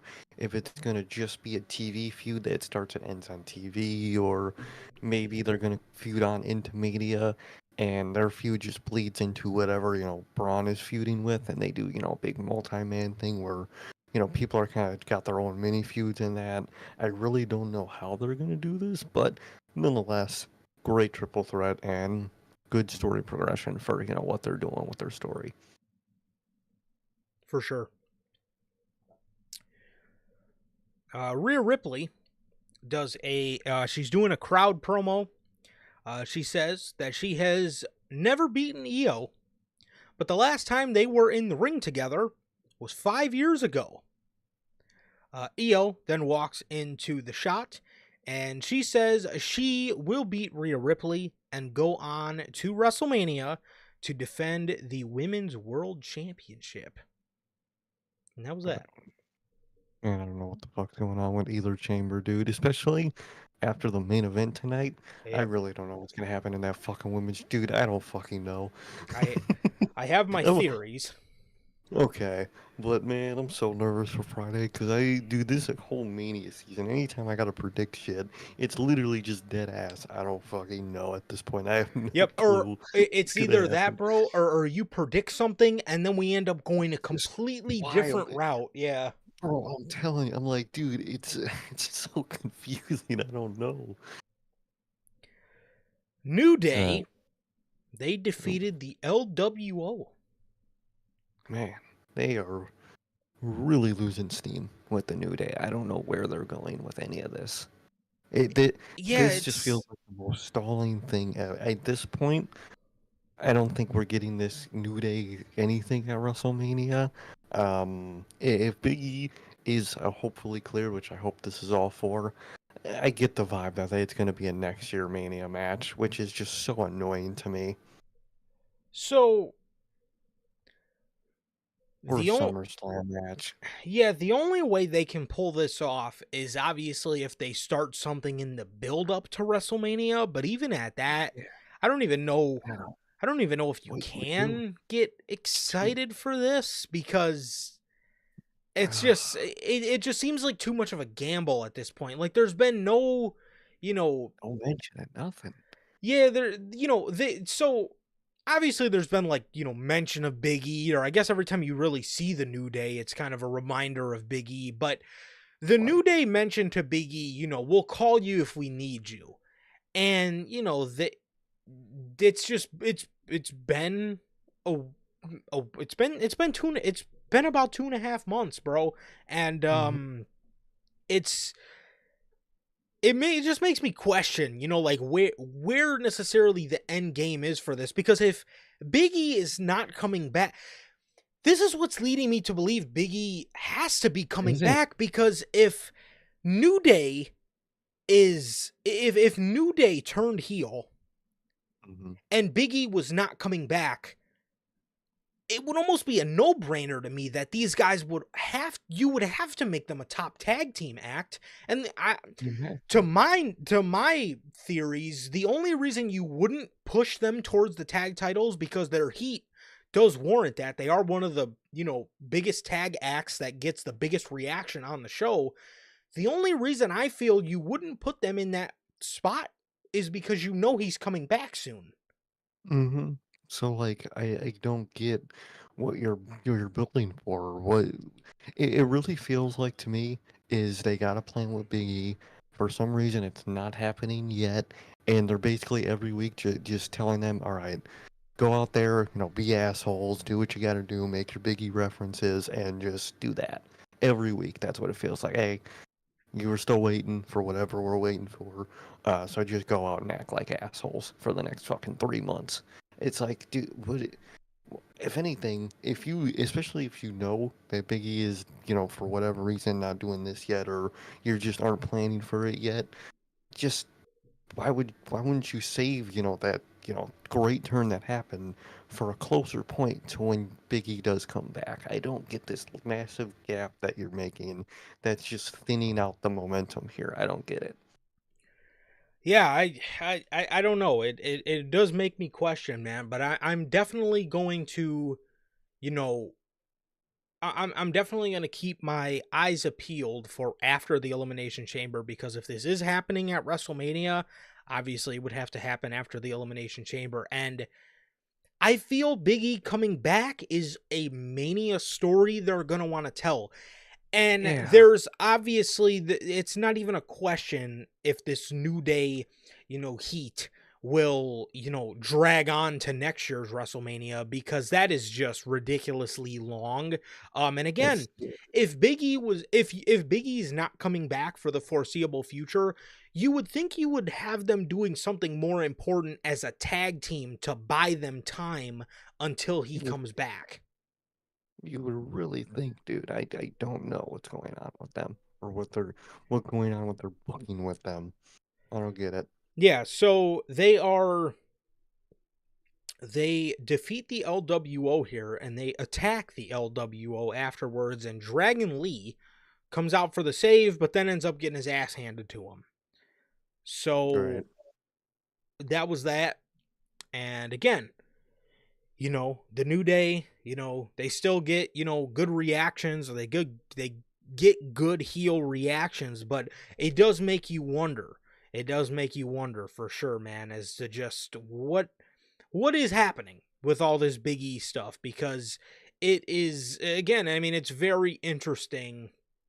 It's very interesting as to it's just very interesting as to what the plan is, or if Big E is or isn't coming back. Because again, Yeah. if he if Big E is if Big E is not coming back, I highly suggest you position them higher on the card than what they're doing now, to again Yeah. buy them time before he does come back. Because these, I mean, they're feuding with the LWO, bro. I mean, what is that?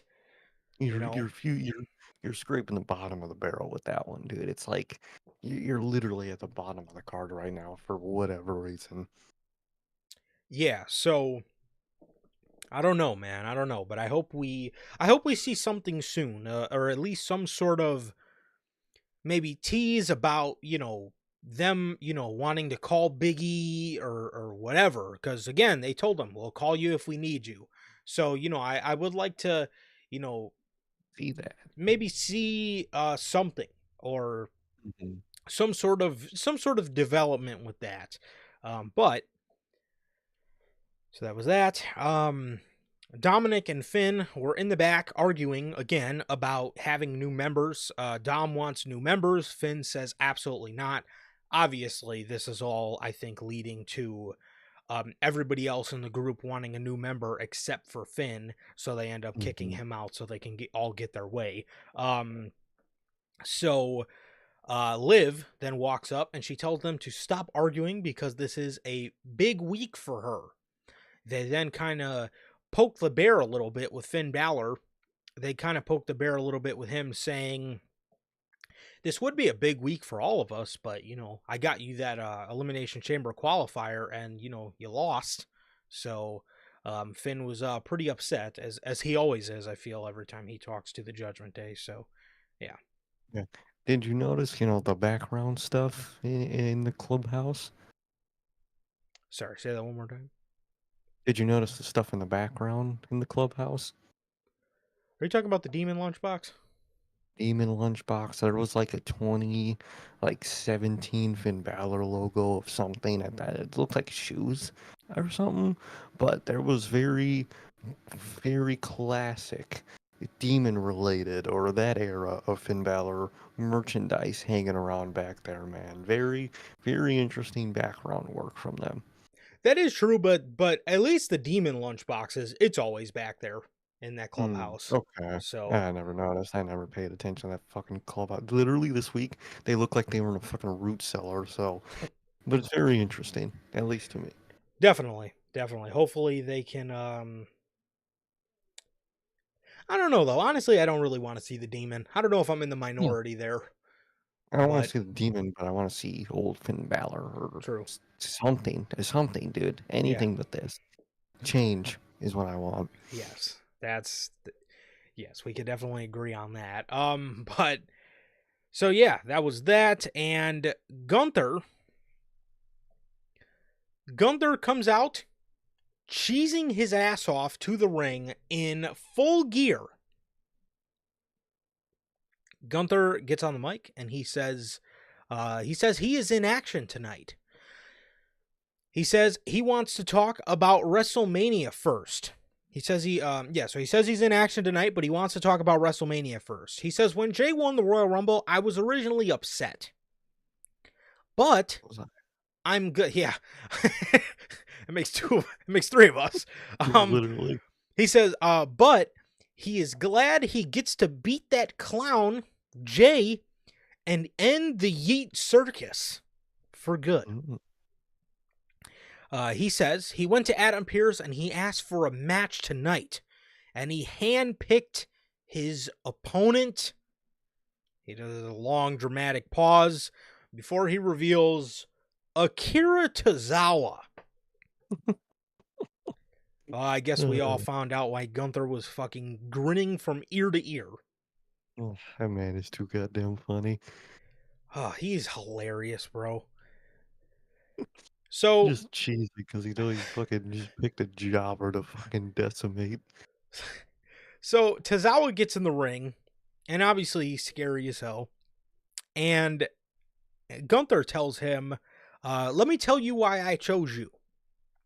He says, I walked into the arena today, and I see you doing TikTok dances with these two clowns.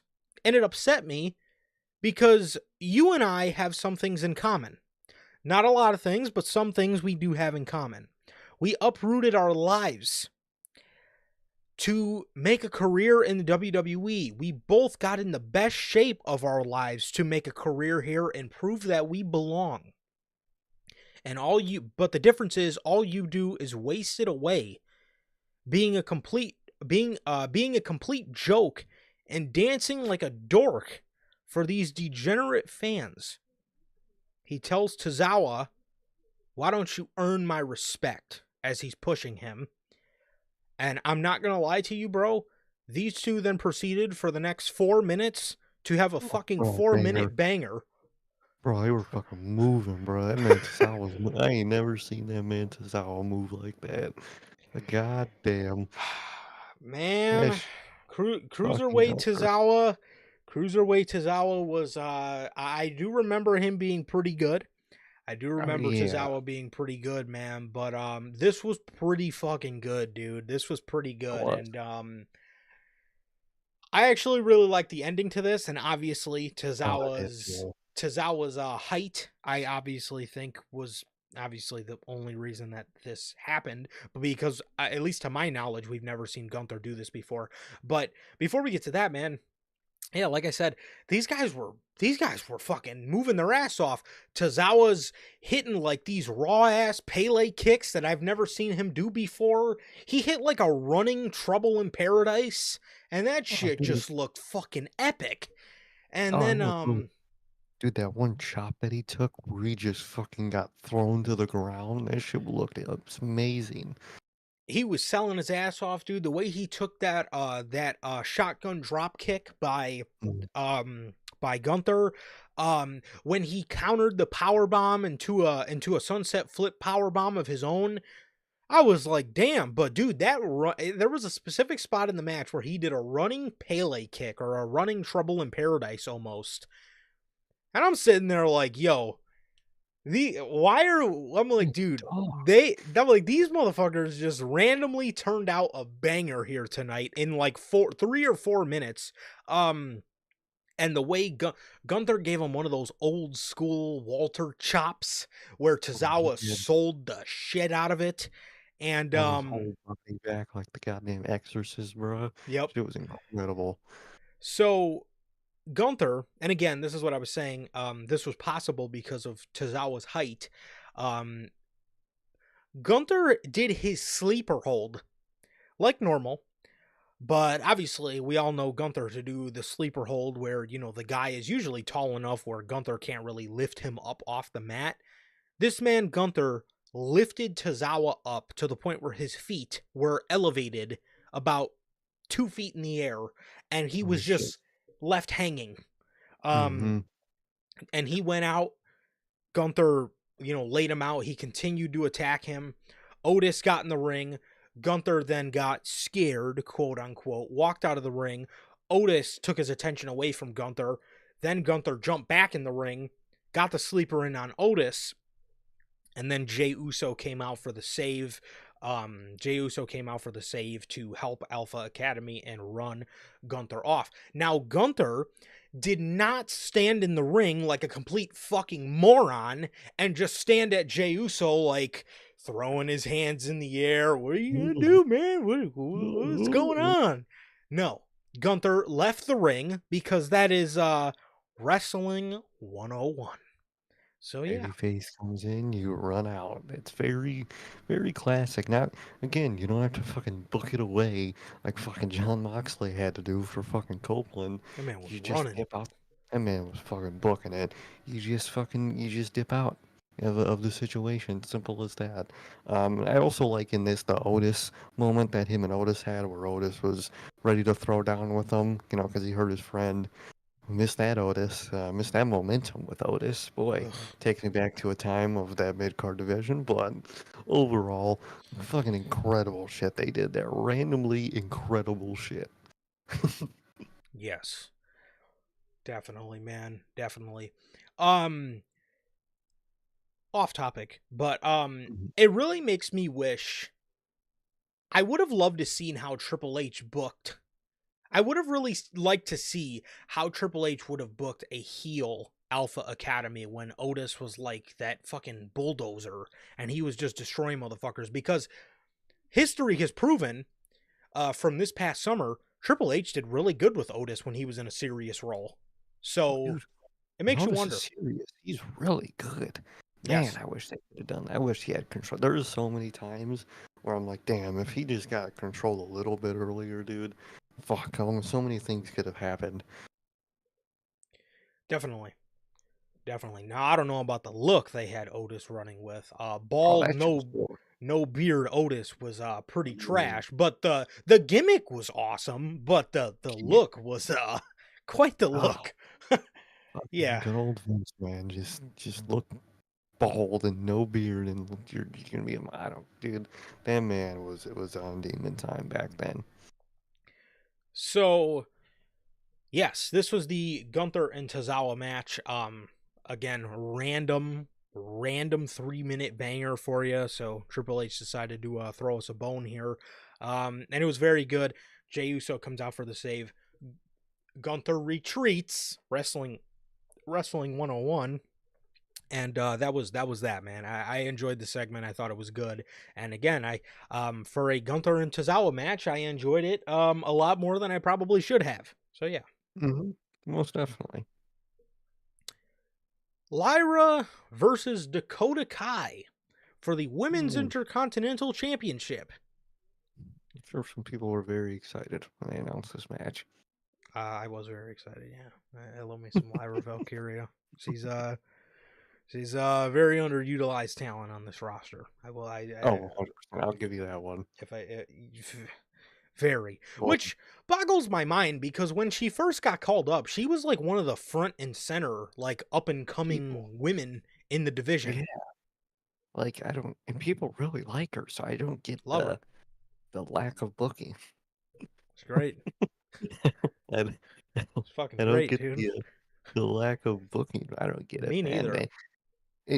Is that Dakota Kai song new, or she always had That is that? new. That's Okay, new as so I think the Raw on Netflix or somewhere around there she started using it. The first Raw on Netflix.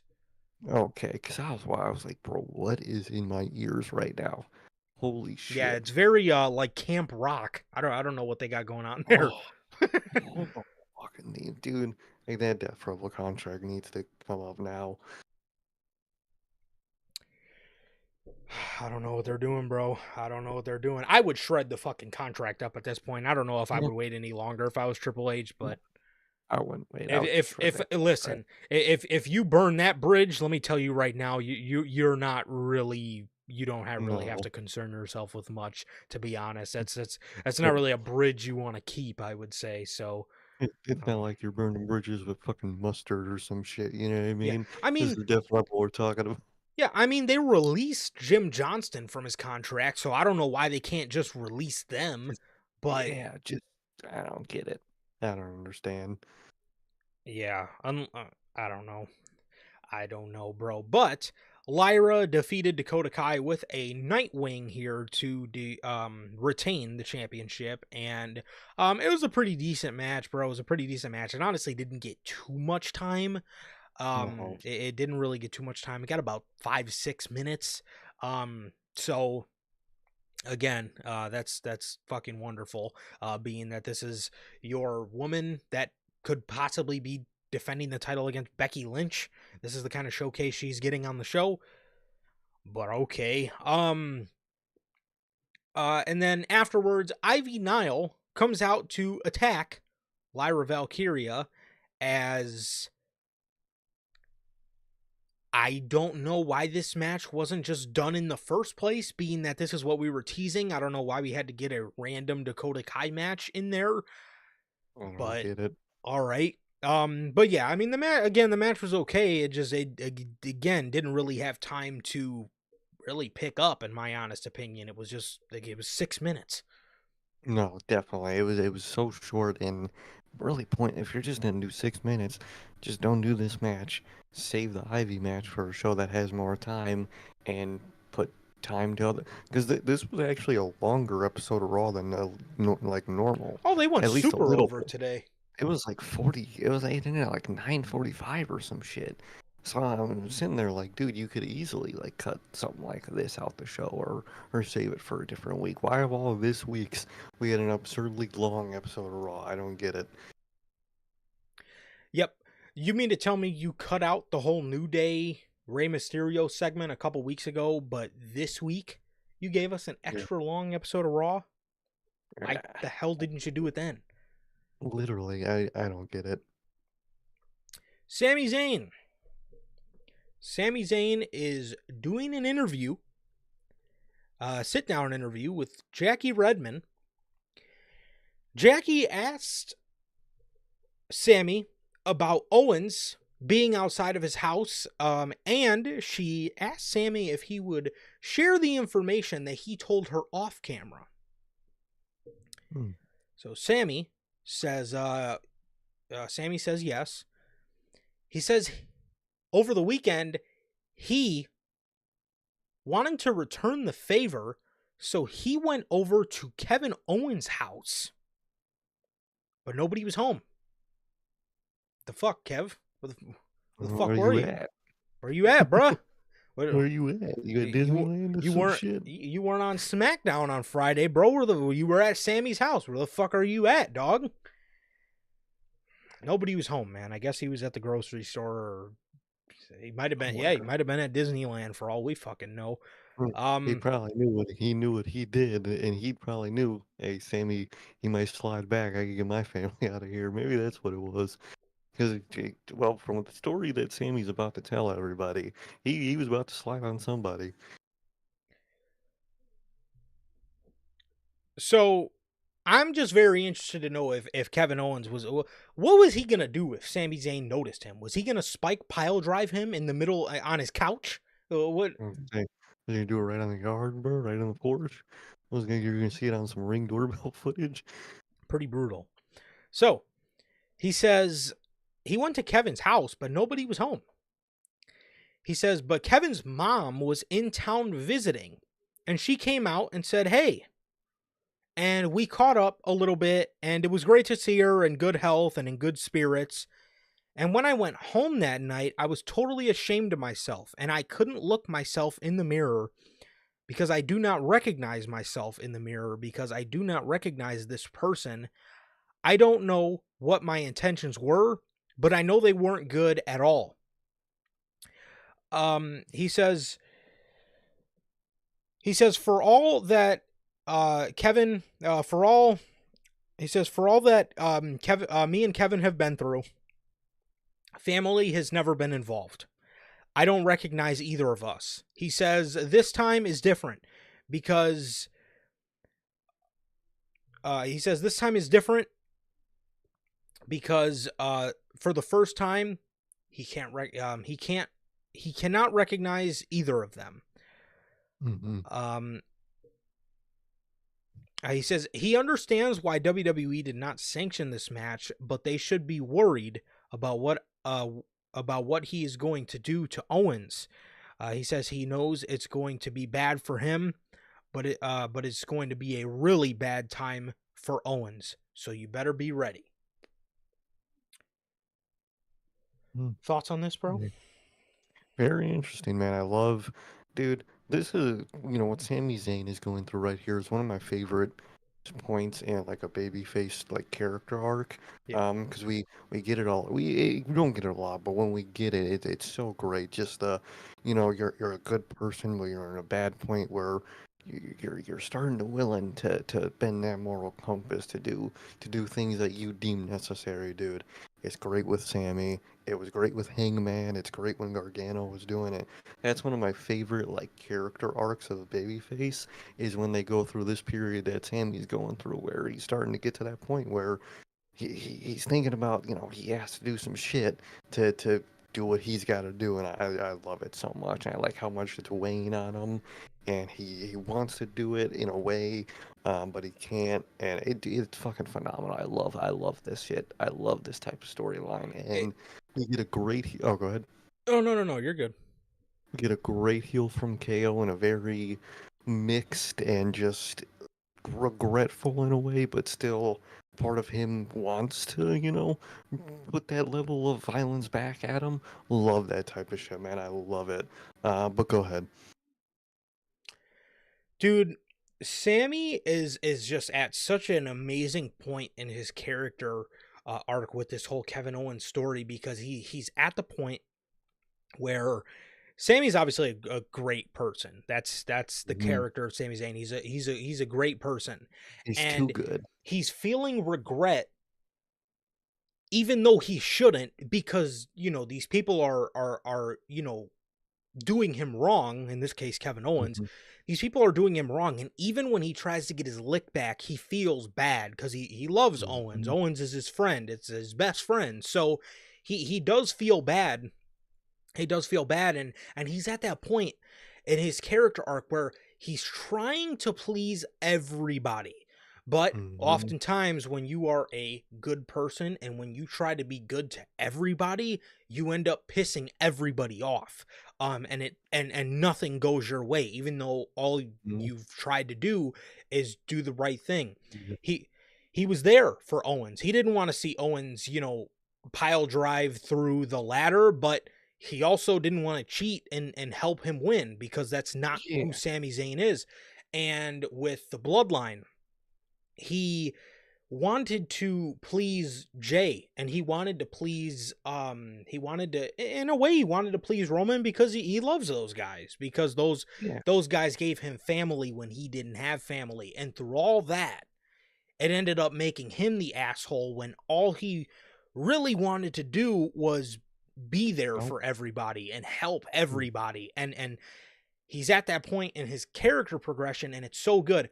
I'm gonna give you the number one reason why I, to be 100% honest, would be okay with Sami Zayn sitting out of WrestleMania this year.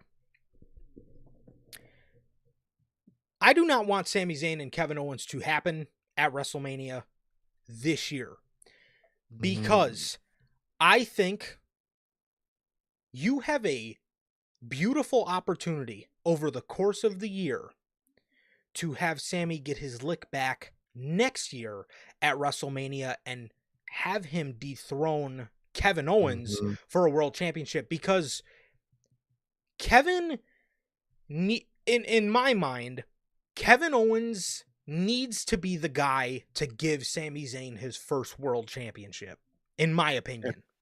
At this point, yes. And I would like to see Sami Zayn sitting out of WrestleMania play into, because if you do Sami and KO this year, you can't really do it. I mean, you could, but it wouldn't be as special. I get what you yes, mean by that. I definitely get what you mean by the possibility of him setting out. He did everything. He did everything right, and he couldn't even make it to Mania. And yes. it's a great, and it's perfect for his character. Where, there's always, you could do everything right in life and still fail.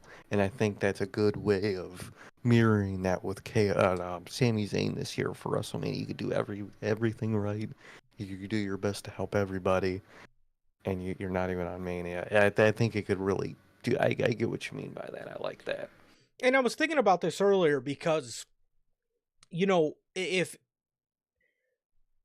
what was I saying? Oh, yes, I was thinking about this earlier because Sammy, the natural progression of this storyline for me builds up to him winning the world championship. Yeah. And I think it would be perfect to go against Owens. And I would love to see Orton get Owens at WrestleMania, and I would have Owens win. And somewhere throughout the year, you draft him and Sammy to Monday Night Raw. Owens wins the World Heavyweight Championship, possibly.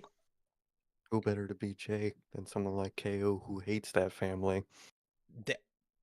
Oh my God. I think we just He got it. hates that family. He could be the one to beat KO, And destroy. and wait. Hold on. Something just clicked. Oh Something just shit. clicked. Oh shit. Yeah, oh shit.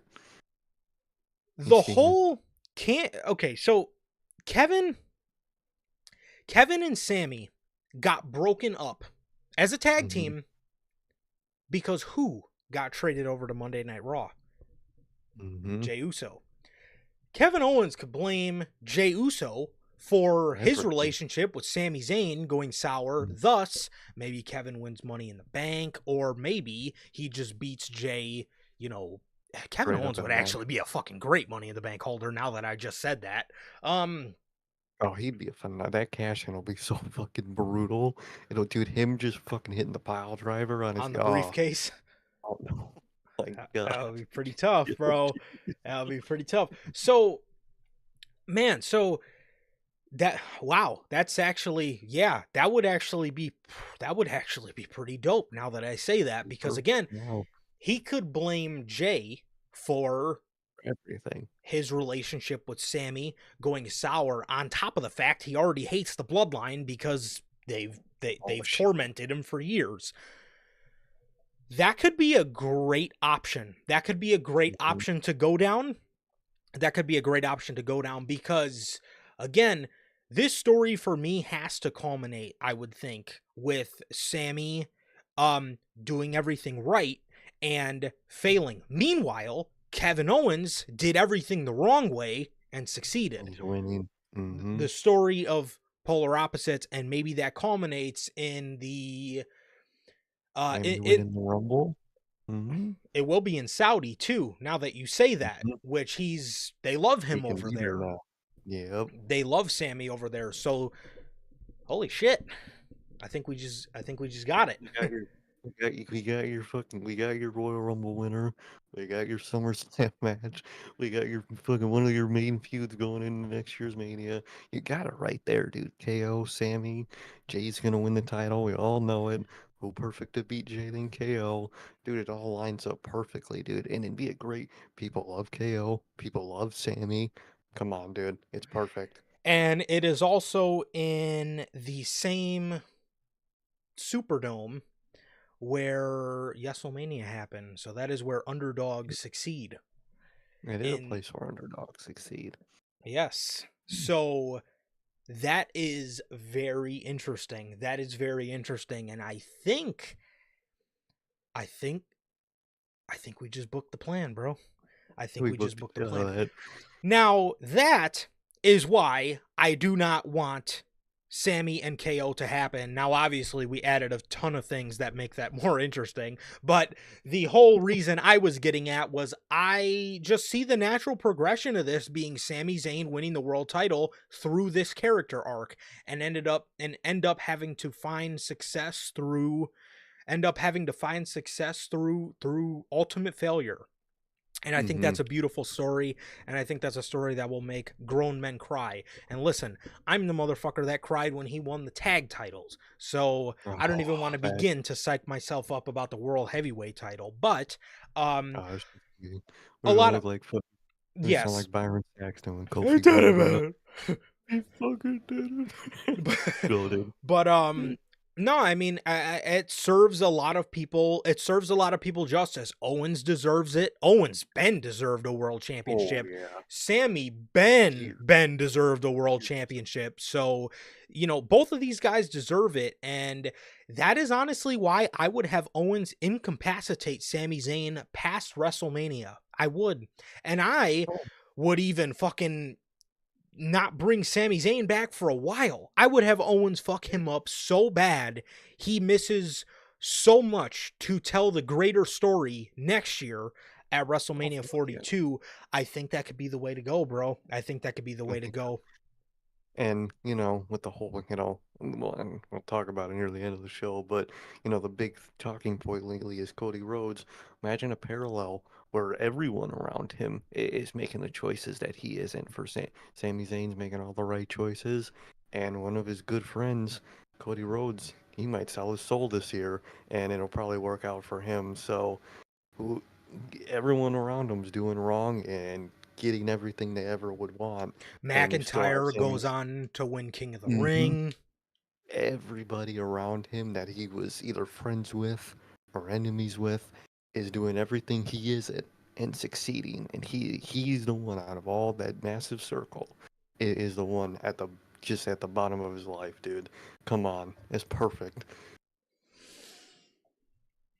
Man, for a couple of podcasters, I think we just put together some pretty good shit.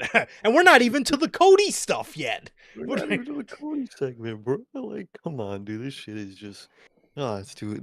This, this is what I love about Unscripted. Being able to do this. I don't have to complain about commentary or booking this but we could just talk and theorize what we would want with this character, what would work with this character, what we would do. This is what I want to be able to do in the fucking beginning half of Unscripted when we talk about another other show. But dude, come on, for a couple of podcasters and clickbaiters, I think we're doing pretty good over here.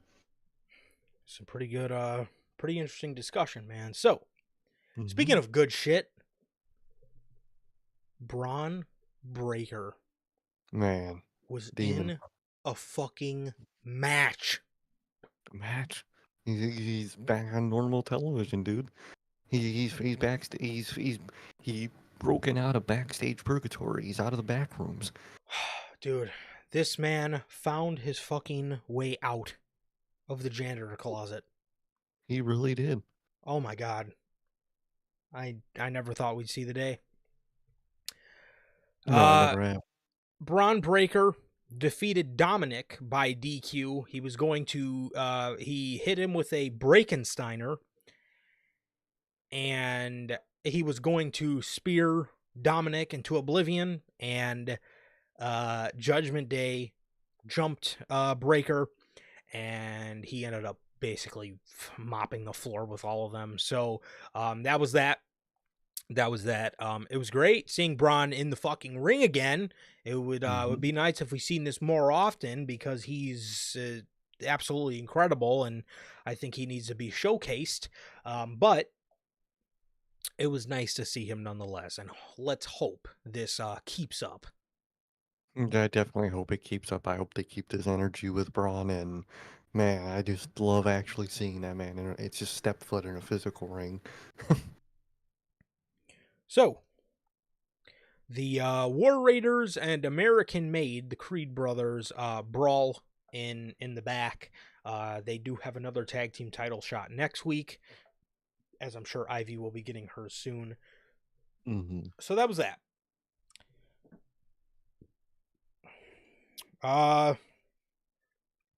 Should we go ahead and just do the main event and then get into this Cody Rocks? Okay. Most definitely. There was a sit down with Logan Paul where he was telling Kathy Kelly he is in the Elimination Chamber because it's best for business. No, Logan Paul is not selling his soul.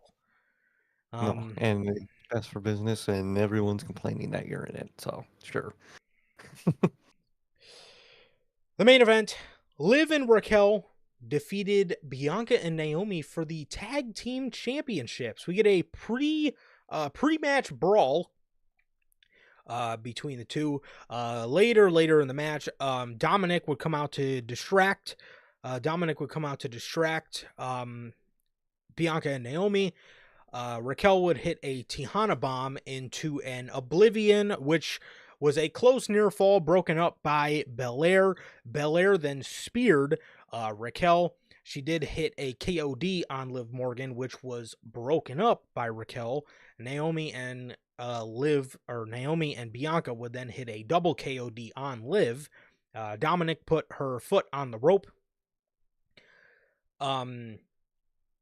Liv Morgan went to go for Oblivion, which she got caught and rolled up by Naomi. And Naomi then would get a little bit of offense on her, get her in position for the split-legged moonsault. Raquel would catch her leg and smack her head on the ring post, and Naomi rolled back. And was pinned by Liv Morgan after the assist from Raquel Rodriguez. And Liv and Raquel are your new WWE Women's Tag Team Champions. I will have to say, slept on banger right here. This was actually really fucking good. It was a really shockingly good main event. I was telling Johnny, oh man, that I was, kind of like, damn, what the fuck is that main event? All night just thinking that. And then we got this main event, and the shit fucking banged. It was a great fucking match, and good job from all the women, man. I like what they did here. And I was also very shocked that Liv and Raquel won, which now makes the Elimination Chamber more confusing because, now with Liv getting this, essentially, it feels like it's golden opportunity for, her to not win the chamber because, she has this. So that makes the women's chamber even more confusing, in my opinion. But, very great main event match, dude, and they fucking banged it. I didn't think it would be that good. I didn't either, man. They did a tremendous job. They did a tremendous job here in this main event of Monday Night Raw, and I was either thinking Liv or Raquel to win the chamber, and now that Bianca lost here on the Go Home show, I It's Bianca. I could either they're going to do Bianca and Rhea or they're going to do Bianca, Rhea, and Io, which I honestly don't think they're going to end up going the triple threat route if it is Bianca. No. If it's Liv, they have to throw they have to throw Io in there because nobody wants to just see one-on-one Rhea and Yeah. Liv anymore.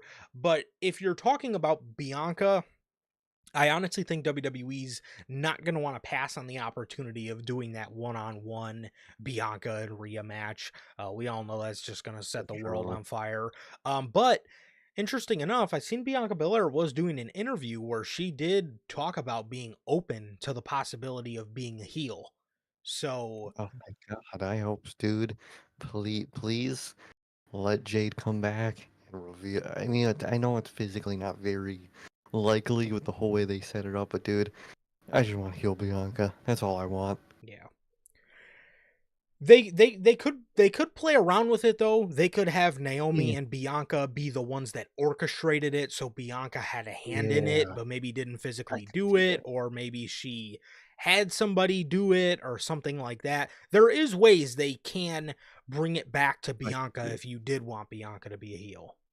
I think you can. I think there is ways, and I would definitely make it Bianca, and I think that could be really good. I think that would be really cool because you could have, Bianca, as a baby face, in the chamber, and then they're doing that, baby face to baby face off on the show, and then it's revealed, Jade comes back and is like, "Hey, asshole, you're the one that fucking did this to me," and it just shakes everything up, which that also might muddy things up because what would Jade do at Mania? And I wouldn't personally have them make that a triple threat with Jade. So maybe you save Jade until after Mania, maybe, whatever, but I don't know, man. But you could still do a lot. Definitely. So that was your main event of Monday Night Raw, and now it is time. So, going back to SmackDown, The Rock, the final boss. The Hmm. final boss shows up and he says, well, first of all, he comes out to a Lil Wayne remix. I love Lil Wayne. I do. I don't know what that was. That was not good. Dude, Lil Wayne, he's a GOAT, legend in the game, classic. But dude, him in his current state, man, he is rough. I don't know, man. I don't know. But when he does finally get to the ring 8 minutes later, he says he's got chills up and down his spine. Mm, He says for him to get in his bird and come all the way here, he's going to drop some good gospel shit on us tonight. He does his finally shtick. He says, finally, The Rock is back in New Orleans. And then he says, finally, WrestleMania is coming back to New Orleans. the As you fuck do can you mean finally? yeah, I don't know what the finally was about. He says, finally, WrestleMania is coming back to New Orleans. He plays the logo on your screen, which you can see on your very screen. I have it queued up for you guys.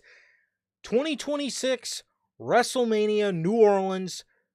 WrestleMania 42, Saturday, April 11th, and Sunday, April 12th. Thankfully, WWE, this is not Easter Sunday anymore. Thank God. It's the week after Easter Sunday.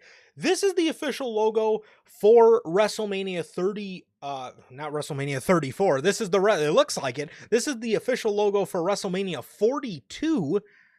How are you feeling about this logo, man?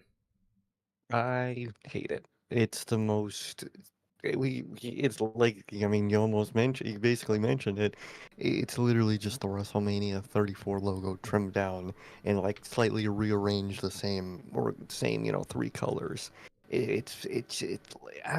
I'm just sick of the theme, dude. It just happened a few years ago, and then it happened another few years ago, and I'm just so sick of this theme. I think it's so played out. With New Orleans, you could have done, a whole, swamp or bayou related theme, and you just obviously didn't go with that because, they're just, I don't know, they love the New Orleans theme that much for some reason. But dude, I, I don't like it. I don't like the theme being the same as one we already got before. I don't like the logo, especially going from this year's super different and amazing looking like a Vegas casino themed Mania to just the Mania theme we've seen before. It's just the lamest thing ever to me, and it's very disappointing for me, man. But what do you think about it? Uh, well, again, glad it's not on Easter Sunday, and I know we're going to get a banger stage. As far as the logo, Yeah. uh, I like it. It's clean, but it is very. It looks very crown jewelish to me. But they always, I mean, they always. Usually they use this kind of color scheme when they go to New Orleans, but it just so happens again now we have another pay-per-view later in the year called Crown Jewel that kind of has this gold, purple, and green color scheme as Mhm. well. But I wouldn't say I hate it. It's just it's not exciting like this year's Mania logo is, but I mean it is a nice logo. It's just very similar. As like I said, I feel like this year's WrestleMania is very just different. And I Mhm. like that about it. I obviously like that we're getting the number back in the logo, but but yeah, man. I mean, I don't really mind it. Like I said, it's just very, it's very again, it's just very like 34. It's got the Same.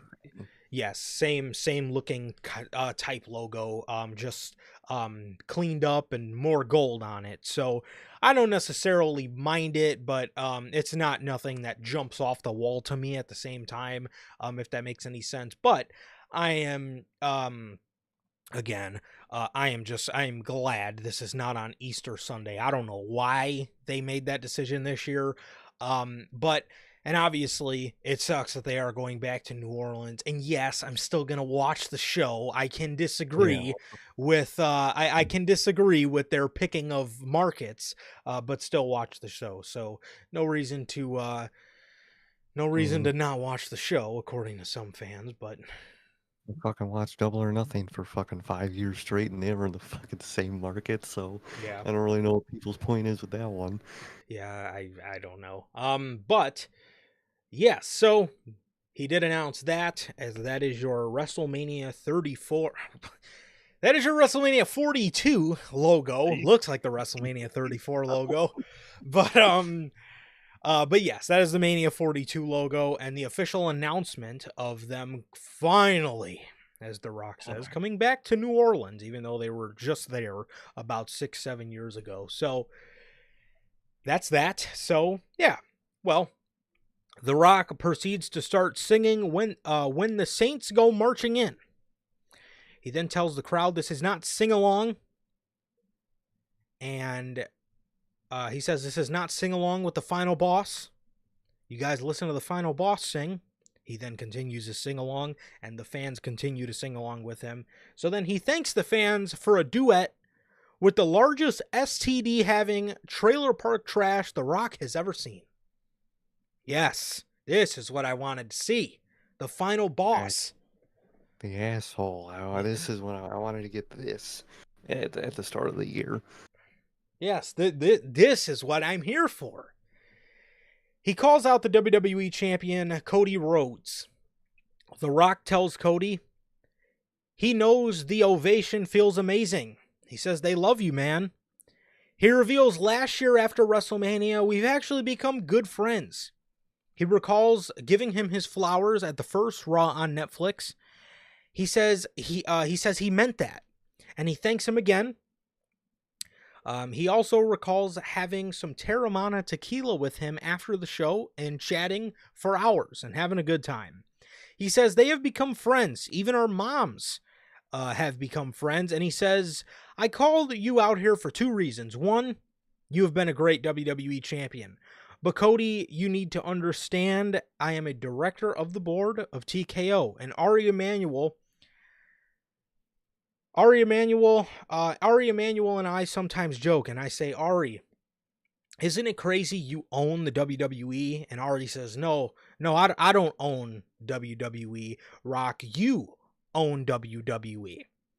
The Rock says, I don't know if I own WWE, but what I do know is I am the most powerful. He says, Cody is a great champion, but I want you to be more. I want you to be more than our champion. I want you to be my champion. Cody smirks. He grabs the mic and he says, Cody says, I didn't have any of us becoming friends or our moms becoming friends on my bingo card. And I think you of all people know, I am their champion. He points to the audience.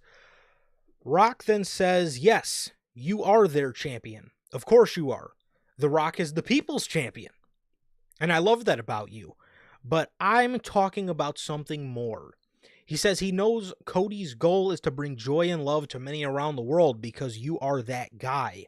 He says Cody has millions of Instagram followers, but The Rock has 500 million. He says he's the most followed American man in the world, and he wants that for Cody. He says if Cody becomes his champion, I can open doors for you that you didn't even know existed. Every dream you, your wife, your baby has ever had. He says, I invited you to the Moana premiere, and you came out to support. You and your family, I met them all. They were great people, and I can make all of their dreams come true. When you and I are both gone and in the clouds, all I need is for you to be my champion. He says, you and I are both mama's boys and girl dads. But the one thing I never had is a brother. He says, last year, I told Triple H and I told Nick Khan, we need to move Cody aside for the biggest match of all time against Roman Reigns. I said, I know the story is with Cody, but this is the biggest match of all time. This is best for business. And you told them, fuck that. And you stood up to me. You slapped me. And nobody gets away with that. And that's why you're special. And that's why you should be my champion. He says the American Dream and the Soul Man are looking down. He says, Cody, I need you to be my champion. He says, I don't need you to answer tonight. He tells him, go talk to your wife. Go hold your baby. I'm going to go do the same. And I want you to think about it. And I want you to give me an answer in Toronto at Elimination Chamber on March 1st. But before I leave, I want you to know the one thing I want more than anything is that. Cody says, he points at Cody. He kind of points at his chest area. And Cody says, their championship, that's what this is about. This is what you want. Rock says, no. My brother, I don't want that. I want your soul. As he holds Cody's face, as Cody's looking very uncomfortable, he says, I'll see you in Toronto on March 1st at Elimination Chamber. As Cody looks demoralized, he looks awkward, he looks unsettled, he looks shocked.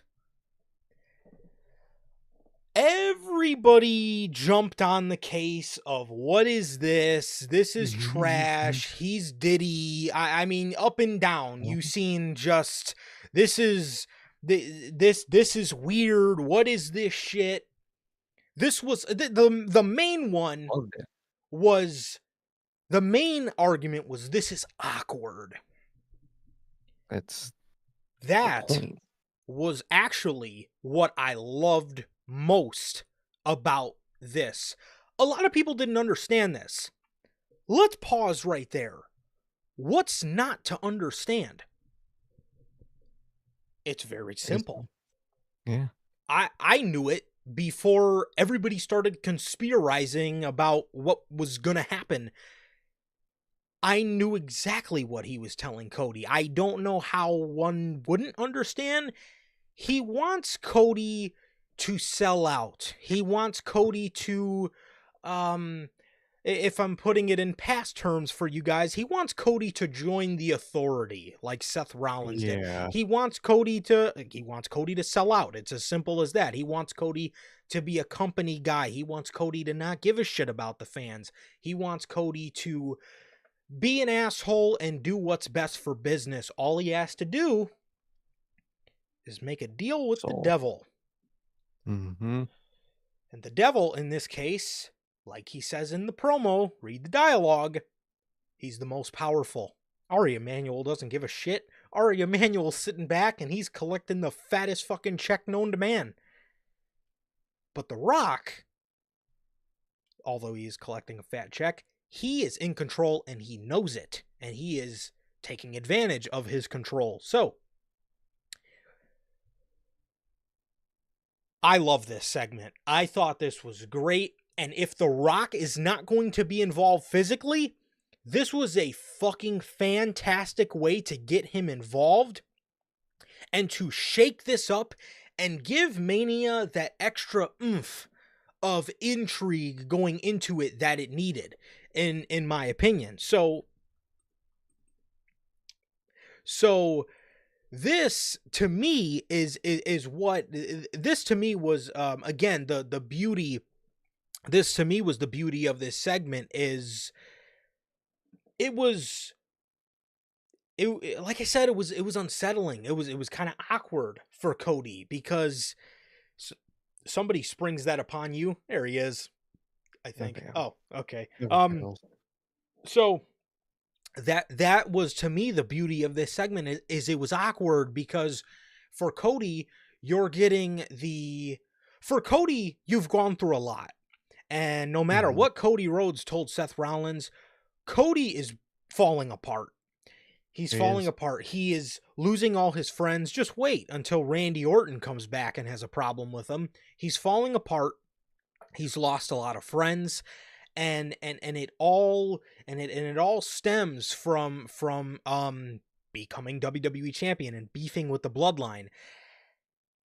And when does it start to get to a point where it weighs on Cody, where he figures, you know what, if all else, why don't I side with a member of the bloodline, The Rock, or the member of, in this case, the corporate machine, or whatever you want to call it?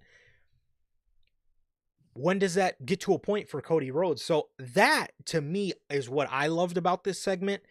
It was uncomfortable. It was unsettling. It was a lot for Cody Rhodes to handle because he got presented to him the world on a silver platter. But Cody's a good dude. So, or is he? And again, when does it, and again, for Cody, when does it get to a point where this is too much? This is too much of, like Rollins told him tonight, this is too much of a burden.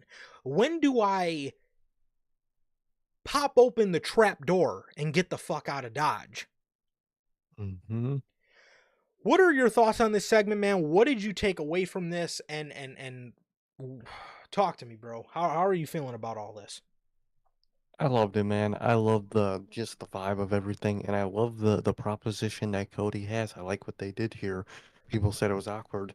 That's like you said. That's the point. A man, a guy like Cody Rhodes, who has been for years trying his best to be a good guy, and whether it's a detriment to him or not, he's gonna be a good guy. Whether, no matter what the outcome is, he's gonna do what he thinks is right, and he's gonna keep doing it. A man like that, who's been in a rough spot with friends turning on him and this and that and the stress of being a world champion, just got to deal with the devil put in front of him. You know what I mean? Of course that's going to make you awkward, let alone, obviously it's wrestling, so you just got to deal with the devil presented to you in front of millions of people on the spot like that, of course it's going to be awkward. That's the point of that segment. If you could have like a movie where a character has a deal with the devil, and that character is going to be awkward because it's a deal with the devil you're talking about there. You know what I mean? And obviously, like you mentioned, the deal is with, I'm going to use the authority for reference because, people can, understand what I mean by that. He's essentially got a deal to join the authority in an essential way, and all the problems he has can go away. Especially, he's got Mania coming up, the most important season. He's got people gunning for him, and when everybody has the confidence that they could beat him, that's also going to get to you. And you mentioned Randy Orton. Maybe that's the reason they've been keeping Randy Orton in their pocket. Maybe they're waiting to spring Randy Orton back on him. So, even more stuff starts to hit an old friend, Randy Orton. Boom, pops back up. Another problem to deal with. Yeah. I think they're going to do it as everything's just too much. And everyone's so confident that they'll beat him. You know, Cody Cody has that side to him, that dark side that he has suppressed for years, and people are very confident against him. Everyone thinks that, oh, it's just Cody Rhodes, that's just a nice guy, I could beat him. Maybe he's tired of that. Maybe he wants to prove these people, yeah, I can snap back, dude. And I think it's gonna get to a boiling point where maybe he might take that deal, man. You never know. But I loved that segment. I thought it was really good. I love the awkwardness. I think it was perfect for him, and I love what they did there, man. And all the possibilities they have to do with this, I think, are just really amazing. Okay, so now that we got that segment out of the way, there's one more segment before we talk about the world of possibilities that this opened up. So let's go ahead and jump back over to Monday Night Raw here. So Cody Rhodes is there tonight, tonight on Raw.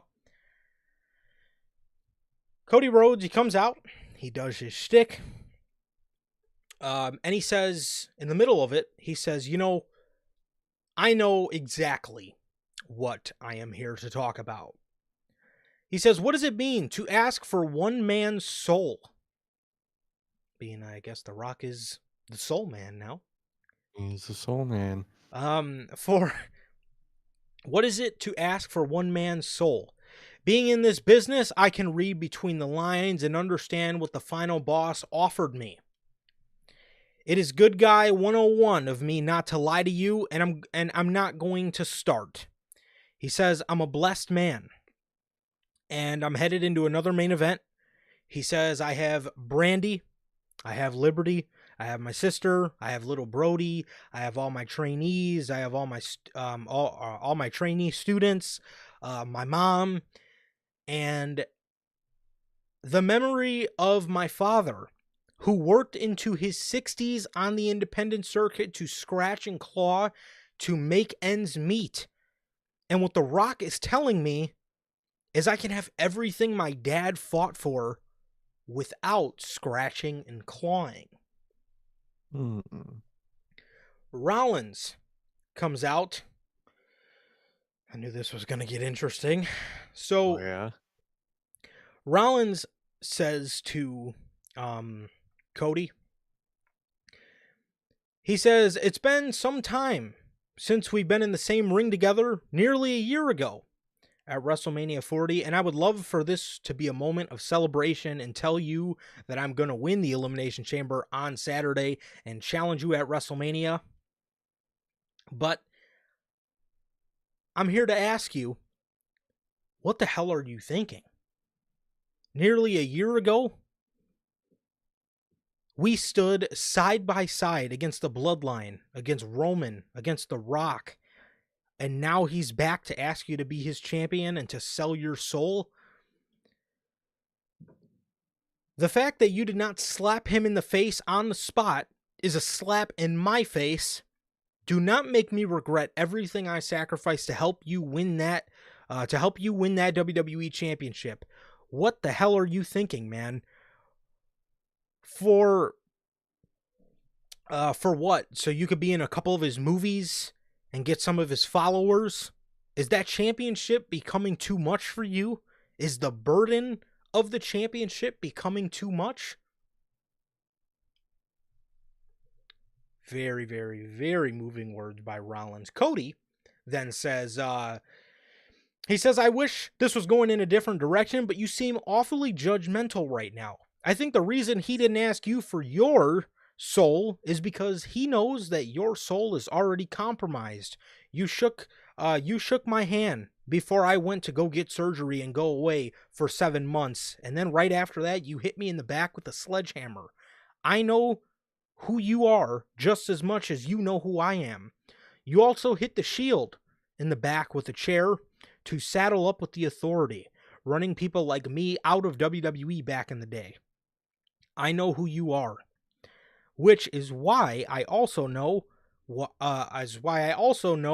you were my Shield at WrestleMania 40, and with one leg and a scrambled back, you helped me gain my family's biggest dream, and you helped me become champion. You were the MVP of WrestleMania 40.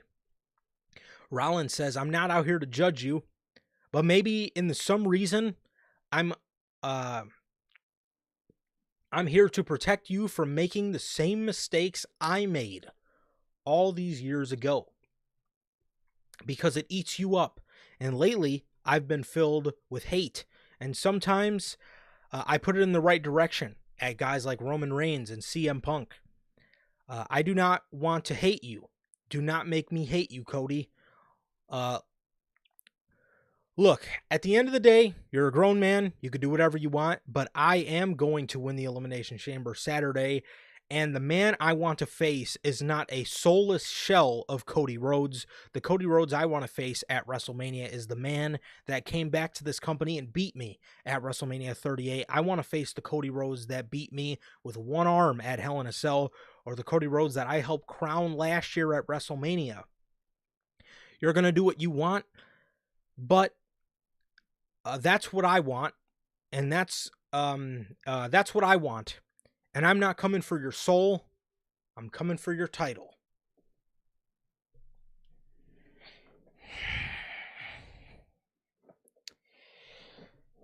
Right. Whew. Okay.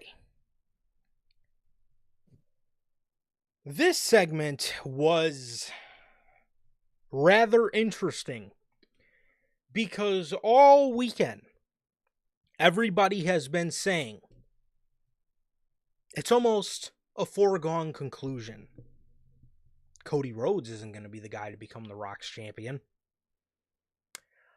I don't know I would lay that to bed so quickly. No, I don't think a lot of people think it's going to be a certain someone else, and especially after tonight, I think it is going to be Cody at some point. I honestly think so. Okay. Let's go over all the possibilities, and then we'll talk about what we think.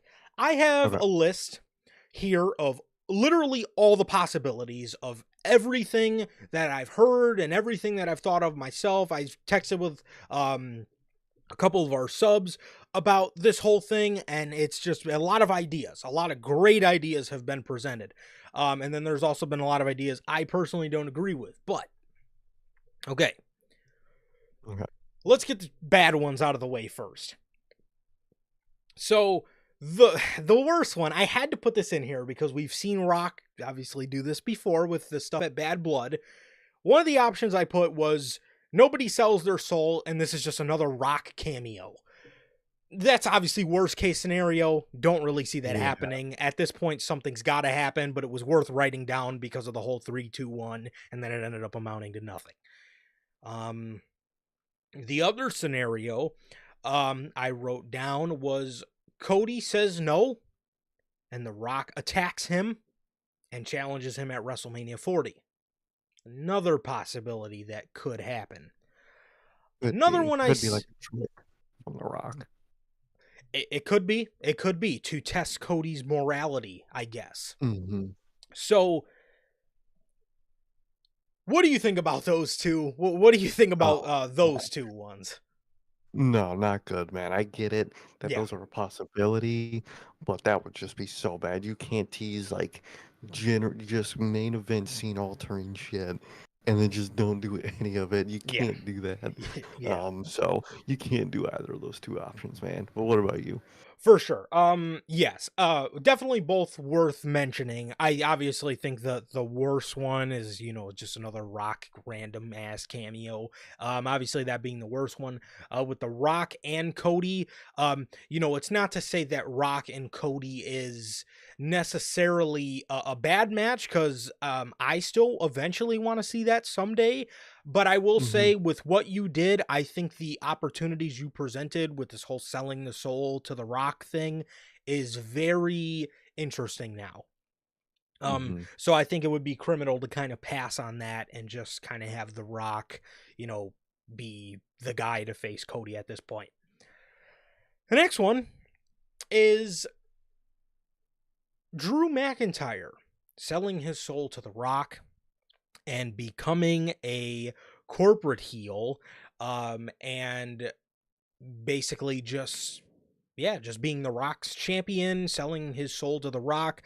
The reason I wrote this down was because him and Rock are very buddy publicly, Hmm. and they are very good friends. The Rock, sent Drew McIntyre a sword when he re-signed with the company. So these guys are very good friends.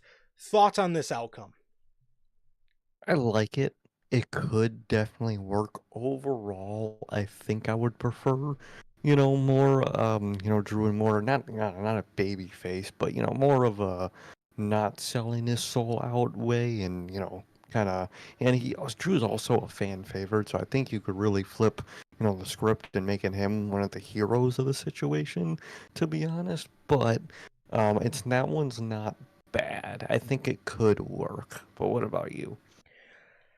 This is one that, obviously, it could work because Drew is a good heel, but Mhm. Drew is very in touch with his soul, right? He always Yeah. talks about feeling guilt of, his family members that he feels like he left behind, and all this good Mhm. stuff. So, um Drew's very in touch with his soul. Overall, I don't see this happening. Would it be bad? Probably not, but No. um but overall, I don't see Drew becoming a heel out of this. The other route that I took is, or the another one that I wrote down, is just had to just had to write this one down. But Seth Rollins being the heel, we have seen Seth Rollins' character take a bit of a, maybe a.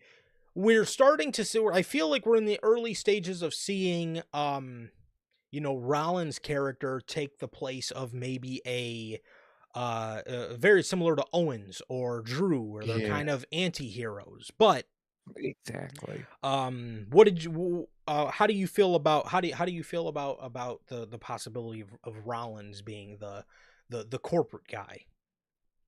I think Rollins and maybe probably a few others like Drew are in a spot where their character looks like they could go in that direction, but they don't. I think you have people that you could have also in that Cody position where it looks like you could point to them doing the same thing, but I think with Drew and with, Seth, I think it's better if they don't. Especially with Seth, someone who, has sold his soul to a higher, authority before. I think it makes the most sense for him not to this time. But what about you? Yes, that's exactly what I was going to get to. I think, honestly, bro, we're to the point now with Rollins' character after what happened tonight. I don't even know if Rollins goes heel. I think he I continues to don't be think he a does. a baby face that just is filled with hate and remorse.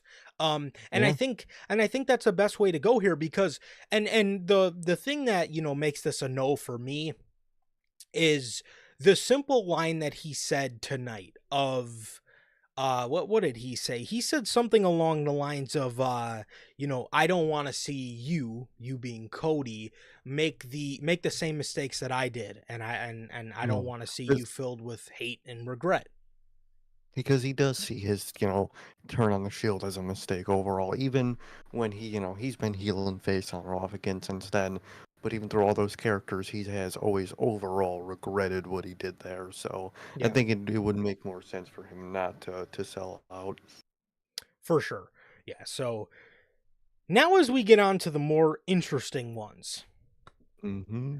I'm seeing a lot of people Mm. talking about the possibility of CM Punk be the guy to turn heel. Now, how could we do this? Well, you could go about this a couple ways. You could have CM Punk win the Elimination Chamber. You can have him go on to WrestleMania and turn heel in the match to defeat Cody Rhodes, thus selling his soul to The Rock. But then that raises the question of what about the favor? When is that going to get cashed in? Yeah, Because I feel that might be cashed in come WrestleMania season. So they got me I thinking, think so. what if you do go about CM Punk winning, because a lot of people, picked up the line. I've been seeing it all over social media. A lot of people picked up the line of CM Punk saying, I'm not here to make friends, I'm here to make money. So a lot of people are theorizing that this means CM Punk would be willing to sell his soul, even though Cody is not, to get his WrestleMania main event. Now, how could we do that, right? How could we do that with incorporating the favor? Well, I don't know if you guys remember, Paul Heyman used to have a cell phone for Roman Reigns, and he used to have a cell phone for The Rock. When Paul Heyman's cell phone got smashed, that was a cell phone for Roman Reigns. Cell What phone if for the we Rock. what if we have John Cena win the Elimination Chamber, but then CM Punk's favor to Paul Heyman is to call The Rock and pretty Mm. much offer up his soul for that WrestleMania main event. The only thing, well, how do you feel about all that? Also, it's worth mentioning if you do have Punk win that, that would probably take Drew McIntyre winning. I mean, unless you swap the roles and you make Drew Mhm. the face and Punk the heel, you could do Drew and Punk at SummerSlam and still have Drew win King of the Ring. That's even if Drew McIntyre winning the WWE Championship, and being Still the rewarded with the plan. WWE Championship is still even a fucking plan. God, they better be, man, for their sake. But as for Punk being the one to be, the corporate, soul selling guy, I just, I don't know. It doesn't work for me personally. I don't know. I think you could do a lot with Punk, even a heel Punk. But no matter, what he does, I feel like Punk shouldn't sell his soul. I get, that's why he should, because he shouldn't, that whole argument. I get that. I do. But I think Punk is more valuable of, he mentioned, to Cody that he would never stab him in the front, he would stab him in the back. Or he would never stab him in the back, he would stab him in the front. And I think no matter what, that's gonna reign true, man. I just think that's just the character that CM Punk has, no matter if he's a good guy or he's a bad guy. He's brash, and he's if he's a bad guy, you'd probably have an ego. Um, he's got enough to where he'll go up to your face and challenge you. He'll go up to your face and do what he feels like he has to do. He's not a behind the back kind of guy, no matter heel or face. So I just don't, personally, for me, I don't. I think obviously it could work, and I think a lot of people would like it, but for me, I just don't really care for the idea of corporate Punk. I really do prefer, if you are doing a heel Punk, you could just do, more of a, just an egotistical, experienced, older guy you could do. But heel turn, for me personally, I don't know if it works. I mean, he could still, be the one to face Cody, and maybe Cody's the one to turn on him. I think I would like that better than, Punk turning on Cody. Especially mentioned when Punk got the ego and the confidence. Yeah, Punk he's thinks and believes that he's gonna beat Cody no problem. Maybe that rubs Cody the wrong way. Of you don't know who I really am. I could be a lot worse than you think, and maybe he brings that side out to Punk. But I get why people do like the idea. I do, but I really don't. For me, and I wouldn't go with it. Um, and I think the favor can be more of an insertion into something else for which that obviously would be he's inserting himself, but I think you could save that favor for, maybe Cena wins, but they do want to do that triple threat with, Punk, Cena, and Cody, so maybe, he doesn't sell his soul to The Rock, but he still has his means to get into that match. And it's kind of thwarted by, Cody turning on maybe Cena in that match, and he's just kind of out there, just kind of got the shorthand in that maybe. But personally, I'm not for a corporate Punk, man. But what about you? So, yeah, I'm kind of sitting in the same boat as you. I don't really know how much I like the idea of No. a corporate CM Punk. Obviously, it still does beg the question, what will the favor end up being then, if that's the Mhm. case? So that's one thing that is tricky in all this and could possibly lead someone to believe that he will be involved in this WrestleMania main event in one way or another. Um, but overall, I think if you do go through with it, you could obviously do what I said. You can have if you did want to do the Drew McIntyre route, you can swap roles and you can now have Punk play the heel with Drew playing the babyface, have Drew still win King of the Ring, and then have Drew and Punk at SummerSlam. Or you could go the route of John Cena ending up being the guy to, you know, dethrone CM Punk, being that I'm sure we're going to be getting that one way or another in Yeah. in 2025 as a part of the retirement tour, and maybe they want to make a feud out of it.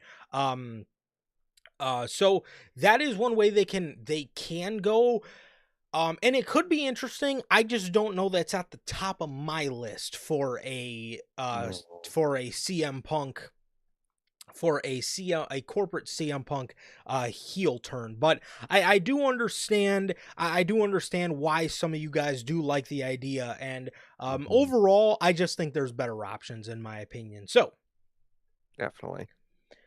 the second one that is interesting to me is John Cena turning heel, and in his final year, selling his soul after all these years to get his 17th world championship and aligning with the man that he once hated the most in The Rock. Now, what would make one think this is Cena on the Royal Rumble post show talking about how, he's no longer going to sit idly by and not want the 17th world championship. He wants it now, and that's because it's best for business. Um, Mm. so that is very interesting. That is very interesting. Seeing a John Cena heel turn at WrestleMania, I will tell you that would be quite the moment. How do you Mhm. feel about that being a possibility in John Cena's final year in the company? It's definitely an interesting possibility and one I think could work. And another one, kind of it's in the same boat as the Punk one. It could work, and I get why a lot of people want it because it would be very interesting.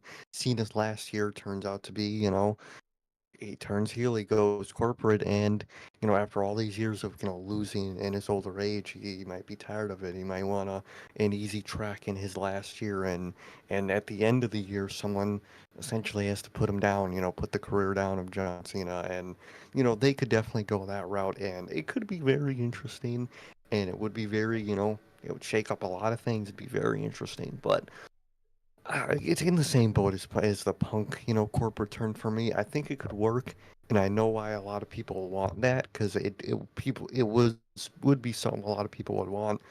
Personally, I don't know if I would do Cena's last year that way. I don't know. I just for me, I just don't want it.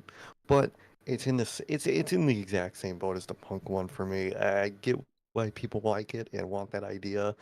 I don't think I would personally do it, but I get why people like and want that idea, and I think it could definitely work. It'd be very interesting nonetheless, but for me, it's not something I don't think I would go with. But what about you on, final heel Cena run? Yeah, this one is going to, again, although it would definitely be interesting, It I'll would. go ahead and pass on this one. I don't think there's Hmm. any money in his final year. I mean, not to say that okay, maybe that's not the right Just wording. one. There's obviously money in it. I don't think the beauty in John Cena's Yeah. final year is going to be as a corporate heel. I think the beauty, actually, to my point here, I think the beauty in John Cena's final year, now that we have this whole um soul selling storyline, is I think the beauty here is having Yeah.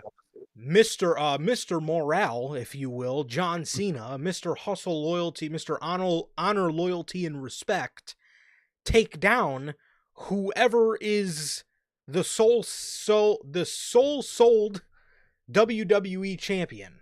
Um Hmm. and I think that is I think that's where the beauty in that is. Now, again, could it be interesting and would it be quite the shocking moment after all Yeah. these years? Of course it would be. But you can't just move off shock, okay? We also need this year to make sense for John Cena. And I think what makes the most sense for John Cena is to go against and to take down a guy that everybody wanted him to be. Sell, Exactly. sell his soul, turn heel, be an asshole. That's, people wanted that for Cena for years. People wanted to heel John Cena. He never went that way. He never went that route. And I think the beauty in his final year is taking down, the man who, has the sold soul. So, Exactly. um, And I think that always is a better story for, that type of story is the whole point of a character selling his soul is that it's a bad thing. Is that, temporarily they'll get the fast, quick victory and, glory and whatnot. But in the end, it's never going to work out. That's kind of the whole point of a character selling their soul is that it's going to fire back at them one day. And the fact that Cena never did it, and in the end of his career, after never doing that, he's still a victor, I think is a good, perfect parallel to yes, whoever sells their soul. yes. And the last option, the one that I personally find the most interesting, probably behind Punk. Mhm. The one that I find the most interesting is everybody thinks, well, he had this conversation with Cody, so it can't be Cody, right? I The wouldn't most agree. I interesting think option to me is Cody Rhodes, the yep. Boy Scout, the goody two shoes, selling his soul to The Rock because of exactly what Seth Rollins foreshadowed tonight. Hmm. The WWE Championship is too much, it's a burden. He can't continue to move on like this unless he moves on without a soul. So, what could this entail? Two routes. Hmm. One, Cody says no. Either way, at Elimination Chamber, he's saying no. I think he He says no. he Exactly. he let's just get that out of the way. He says no at the both routes are like that, but he says no at the Elimination Chamber. He goes on and he faces maybe Cena, maybe he faces Punk, maybe he faces both. He wins. He wins. and everything is, going well. Summertime comes and Randy Orton comes back. And that's another friend that he's lost. And just as he's at rock bottom, here comes King of the Ring winner Drew McIntyre. And the championship becomes too much of a burden that McIntyre puts him down at SummerSlam, and Cody ends up losing the world championship because he wanted to continue to move on and be a good dude and try his hardest to be a good dude and try to prove The Rock wrong. And he goes on. Okay. Another thing I would like to add to that, we mentioned KO being, Mr. Money in the Bank. Maybe, obviously, I would still have him go for Jay. Maybe he's just fucking with Cody as Mr. Money in the Bank, just being always on his neck. Just making him paranoid, always on his neck, as if he could cash in on Cody at any minute. Yeah. Because, that also would make sense because he cheated to beat Owens. Yeah. Mm-hmm. He cheated to beat Owens. So, yes, Owens could definitely be the paranoia on the back of the hair standing up on the back of his neck, right? So Cody goes on, loses at SummerSlam, and then we, slowly build up to his heel turn.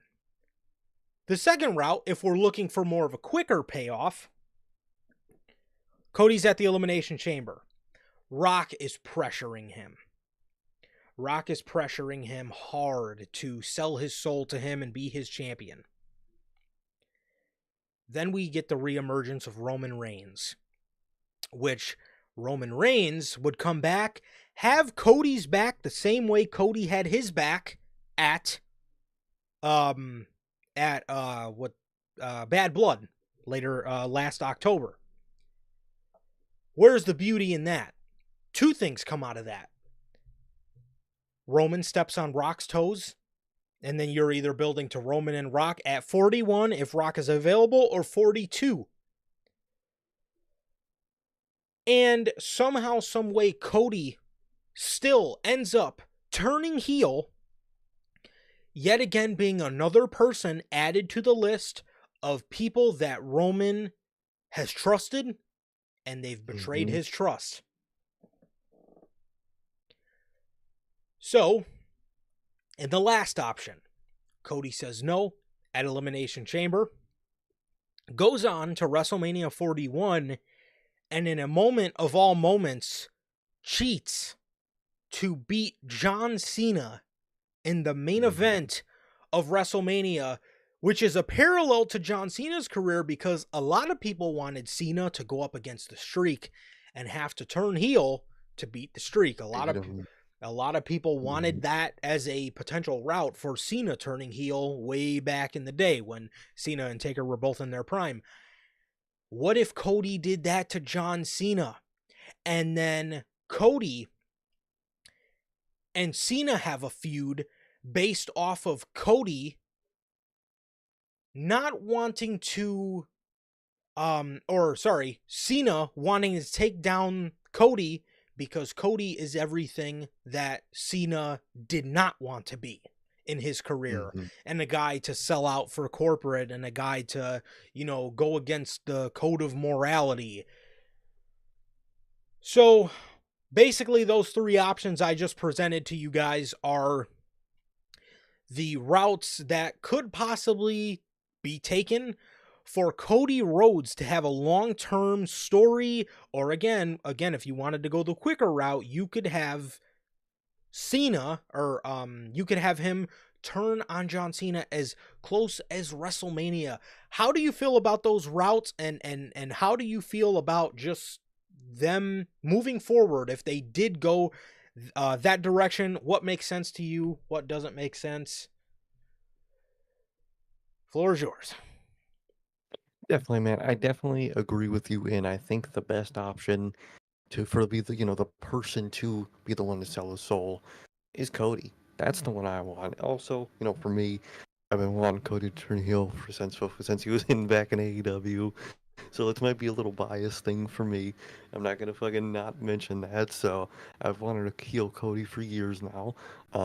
So obviously, I think to me the most interesting option is a heel Cody Rhodes. But I think in, I think in the Boy Scout Cody Rhodes that WWE set up, it's perfect. I think everything aligns perfect. Here you have the last year of John Cena, who is someone who, like you said, never turned heel, never sell his soul to, a lot of people kind of refer to Cody as, the modern John Cena in terms of, character aspect and, the connection with the kids and whatnot. And I think you have the perfect parallel this year, and you have those three options, which are amazing. I think literally any one of them I wouldn't mind seeing at all. I would go for any one of those over all the other, people options that we have. Um, whether he does it at Mania, whether he, it happens, and he breaks down throughout the summer with Randy on his neck and, KO, staring up behind him as, and Drew, all those guys coming at him at once. You could have that pressure break. Maybe it already broke.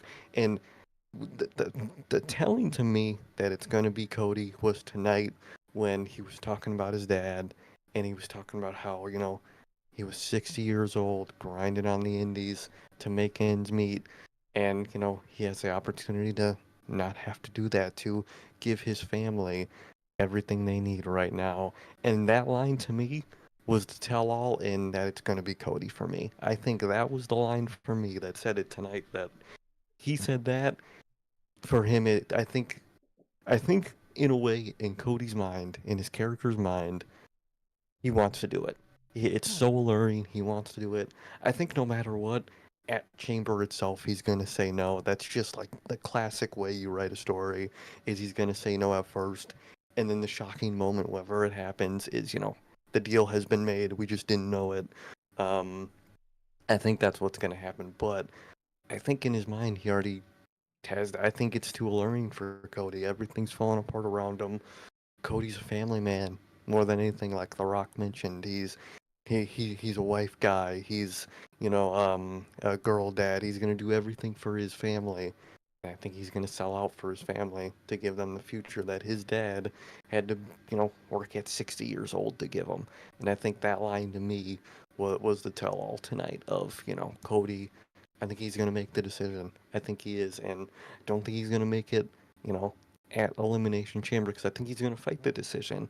And I think at Chamber, he's going to tell Rock no, and, whatever may happen with that's going to happen. But whether it's at WrestleMania against John Cena, which I think to me might be the most likely and maybe most preferred route, I think it makes the most sense to do it to Cena, especially if Cena's going to be the one to, take down that beast and end his career by all that means.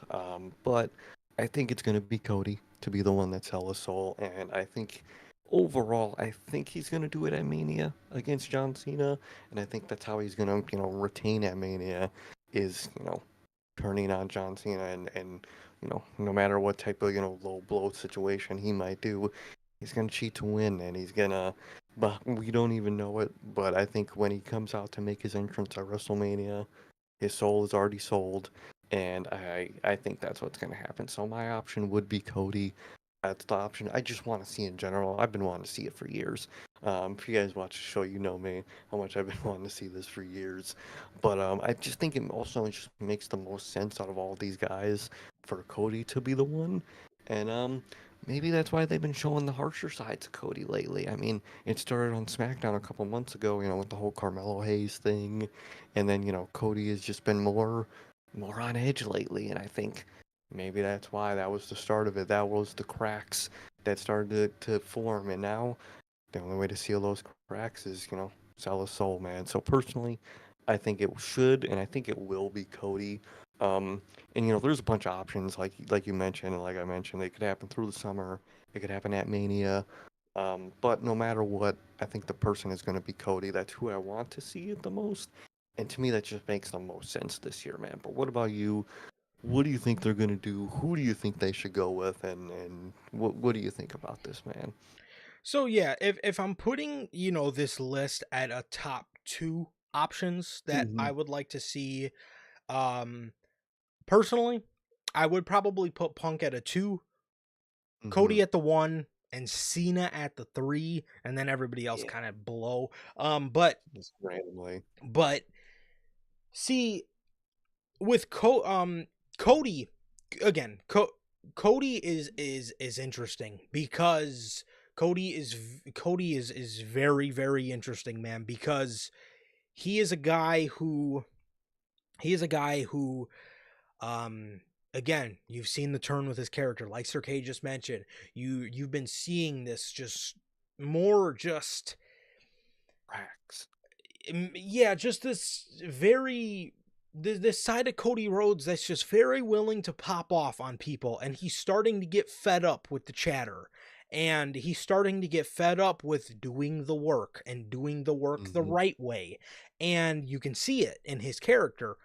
And with Cena, that presents a really cool option because now you can have Cena, turn around and chase a guy.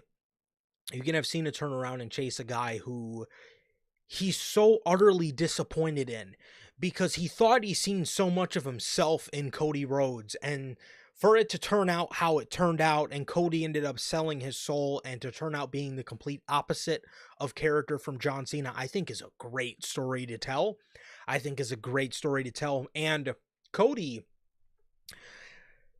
the only thing that makes me a little it shakes me a little bit because I don't know that WWE is gonna have the balls to turn Cody Rhodes Mm-hmm. heel. That's I the get what you mean with that. that's the only thing about the Cody route that kinda is a little uncertain to me because I know you want to see it. I know I want to see it. I know a lot of people want to see it. But is WWE going to have the balls to turn Cody Rhodes heel? Then it gets me thinking. WWE has a lot of guys they can slot in that Mm-hmm. number one position. Every They other got week, Chase. we hear about Jey Uso being the number one Mm-hmm. merch seller, or what's his Penta. Pen? Not in like a big role, but you're selling me. Yeah, mainly Jey Uso is the one they got right now, which people love. The kids love him. He's Yes. in every one of his entrance. He's grabbing a kid. Hello, the kids celebrate with him in his end. You got that. You got people right now doing that role. And although he's not there all the time, I don't care what anybody says, he's the biggest baby face in the company. Roman Reigns. You Oh fuck now, yeah! and when honestly, dude, what makes me think, even though I don't know if they have the balls to do it, there's a small piece of me that thinks they might have the balls to do it because we're finally at a point where Roman Reigns is where they wanted him to be all those years ago. He's Mm-hmm. finally a babyface, Well, and he's the top beloved babyface in the company that they always wanted him to be. exactly. He's beloved by everybody. The dudes, the girls, the kids, everybody loves Roman now. And Roman is kind of like, character-wise and like fan reaction-wise, he's like Hangman. His character's done horrible things, but the fans fucking love the guy anyway. Because He's a cheat code. they know, because they know his struggle, and they know why he did Exactly. what he did, and they Hmm. understand he had to be an asshole to become immortal, pretty much. Exactly. Maybe that's what Cody has to do. Maybe that's what Cody feels like he has to do, is take that route. And ever since and I'm sure seeing what has happened in the trajectory of Roman Reigns' career might have made that decision a little easier for Cody Rhodes. Yeah, it worked for Roman. Roman, in a way, sold his own soul to Paul Heyman for a long time, Yes. and at the end of the day, it worked out for Roman. Roman got everything he wanted. He worked out for everything with Roman, and maybe Cody sees that, and maybe he's gonna make that decision himself. Hmm. So that's the only thing. And again, I'm split about 30-70 with that one. 70% of me says they don't have the balls to do it. 30% of me says they might have the balls to do it because either way, They got It's people. Jey Uso or Roman Reigns that's the top merch seller, and it's Jey Uso or Roman Reigns that the company could be looking towards as that next top babyface. Exactly. And hell, even when Roman Reigns was a heel, he was still the He was top on. babyface.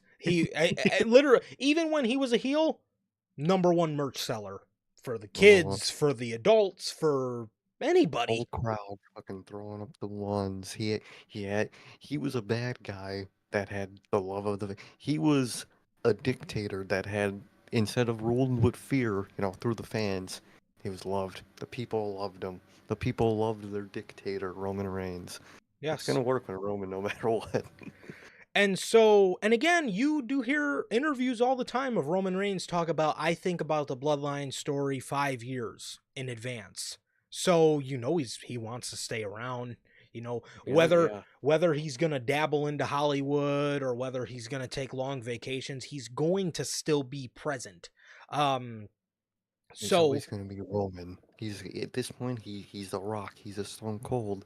If he's even just around in general, there'll be merch money to be made and fans to be loved. yes, and as for a top babyface that's there every week, WWE can make a guy out of, they could make a star out of anybody. If they want it to be Jey Uso, it could be Jey. If they want it to be Sami Zayn, it could be Sami Zayn. If they want it to be Braun Breaker, it'll be Breaker. If they want it to be Fatu, it'll be Fatu. If they want it to be Could have been LA if know they him for some reason. they point in case, it could literally be anybody. They can make a new star out of anybody the same way they made Cody Rhodes a star coming in from AEW. The same way they made Roman Reigns a star from nothing, the Shield. Big dog. Mm-hmm. They can, the same way they made John Cena a star from the Prototype. They can make a star out of anybody if they wanted to. Will they want to? That's the question. Will they have the balls to? That's the question, because Cody is a guy that anybody would love to have a part of their company. He is. He's the face of a company on any day. He is the John Cena, right? He is the Boy Scout. He's the goody two shoes. He's he's the good guy. Are they going to have the balls to make that drastic of a change? But I can say through my experience with Roman Reigns, it's worth the risk, because when he comes out of that, he's going to make even more merch money than he did when he was a babyface. So, Exactly. I say do it. Are they going to have the balls to do it? Who knows? We'll have to wait and see.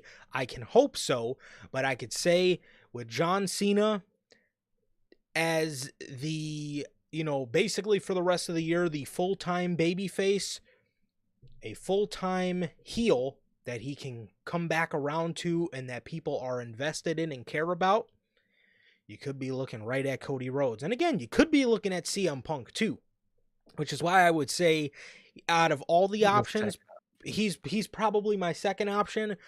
But the Cody one, I think, is very, very, very interesting, and I think it could present opportunities that you opened up for Roman Reigns when you turned him heel. So, I would personally go with Cody, and that's what I would do. It's going to be very interesting, man. It is going to be very interesting, and I'm very interested to see where they go with this whole story.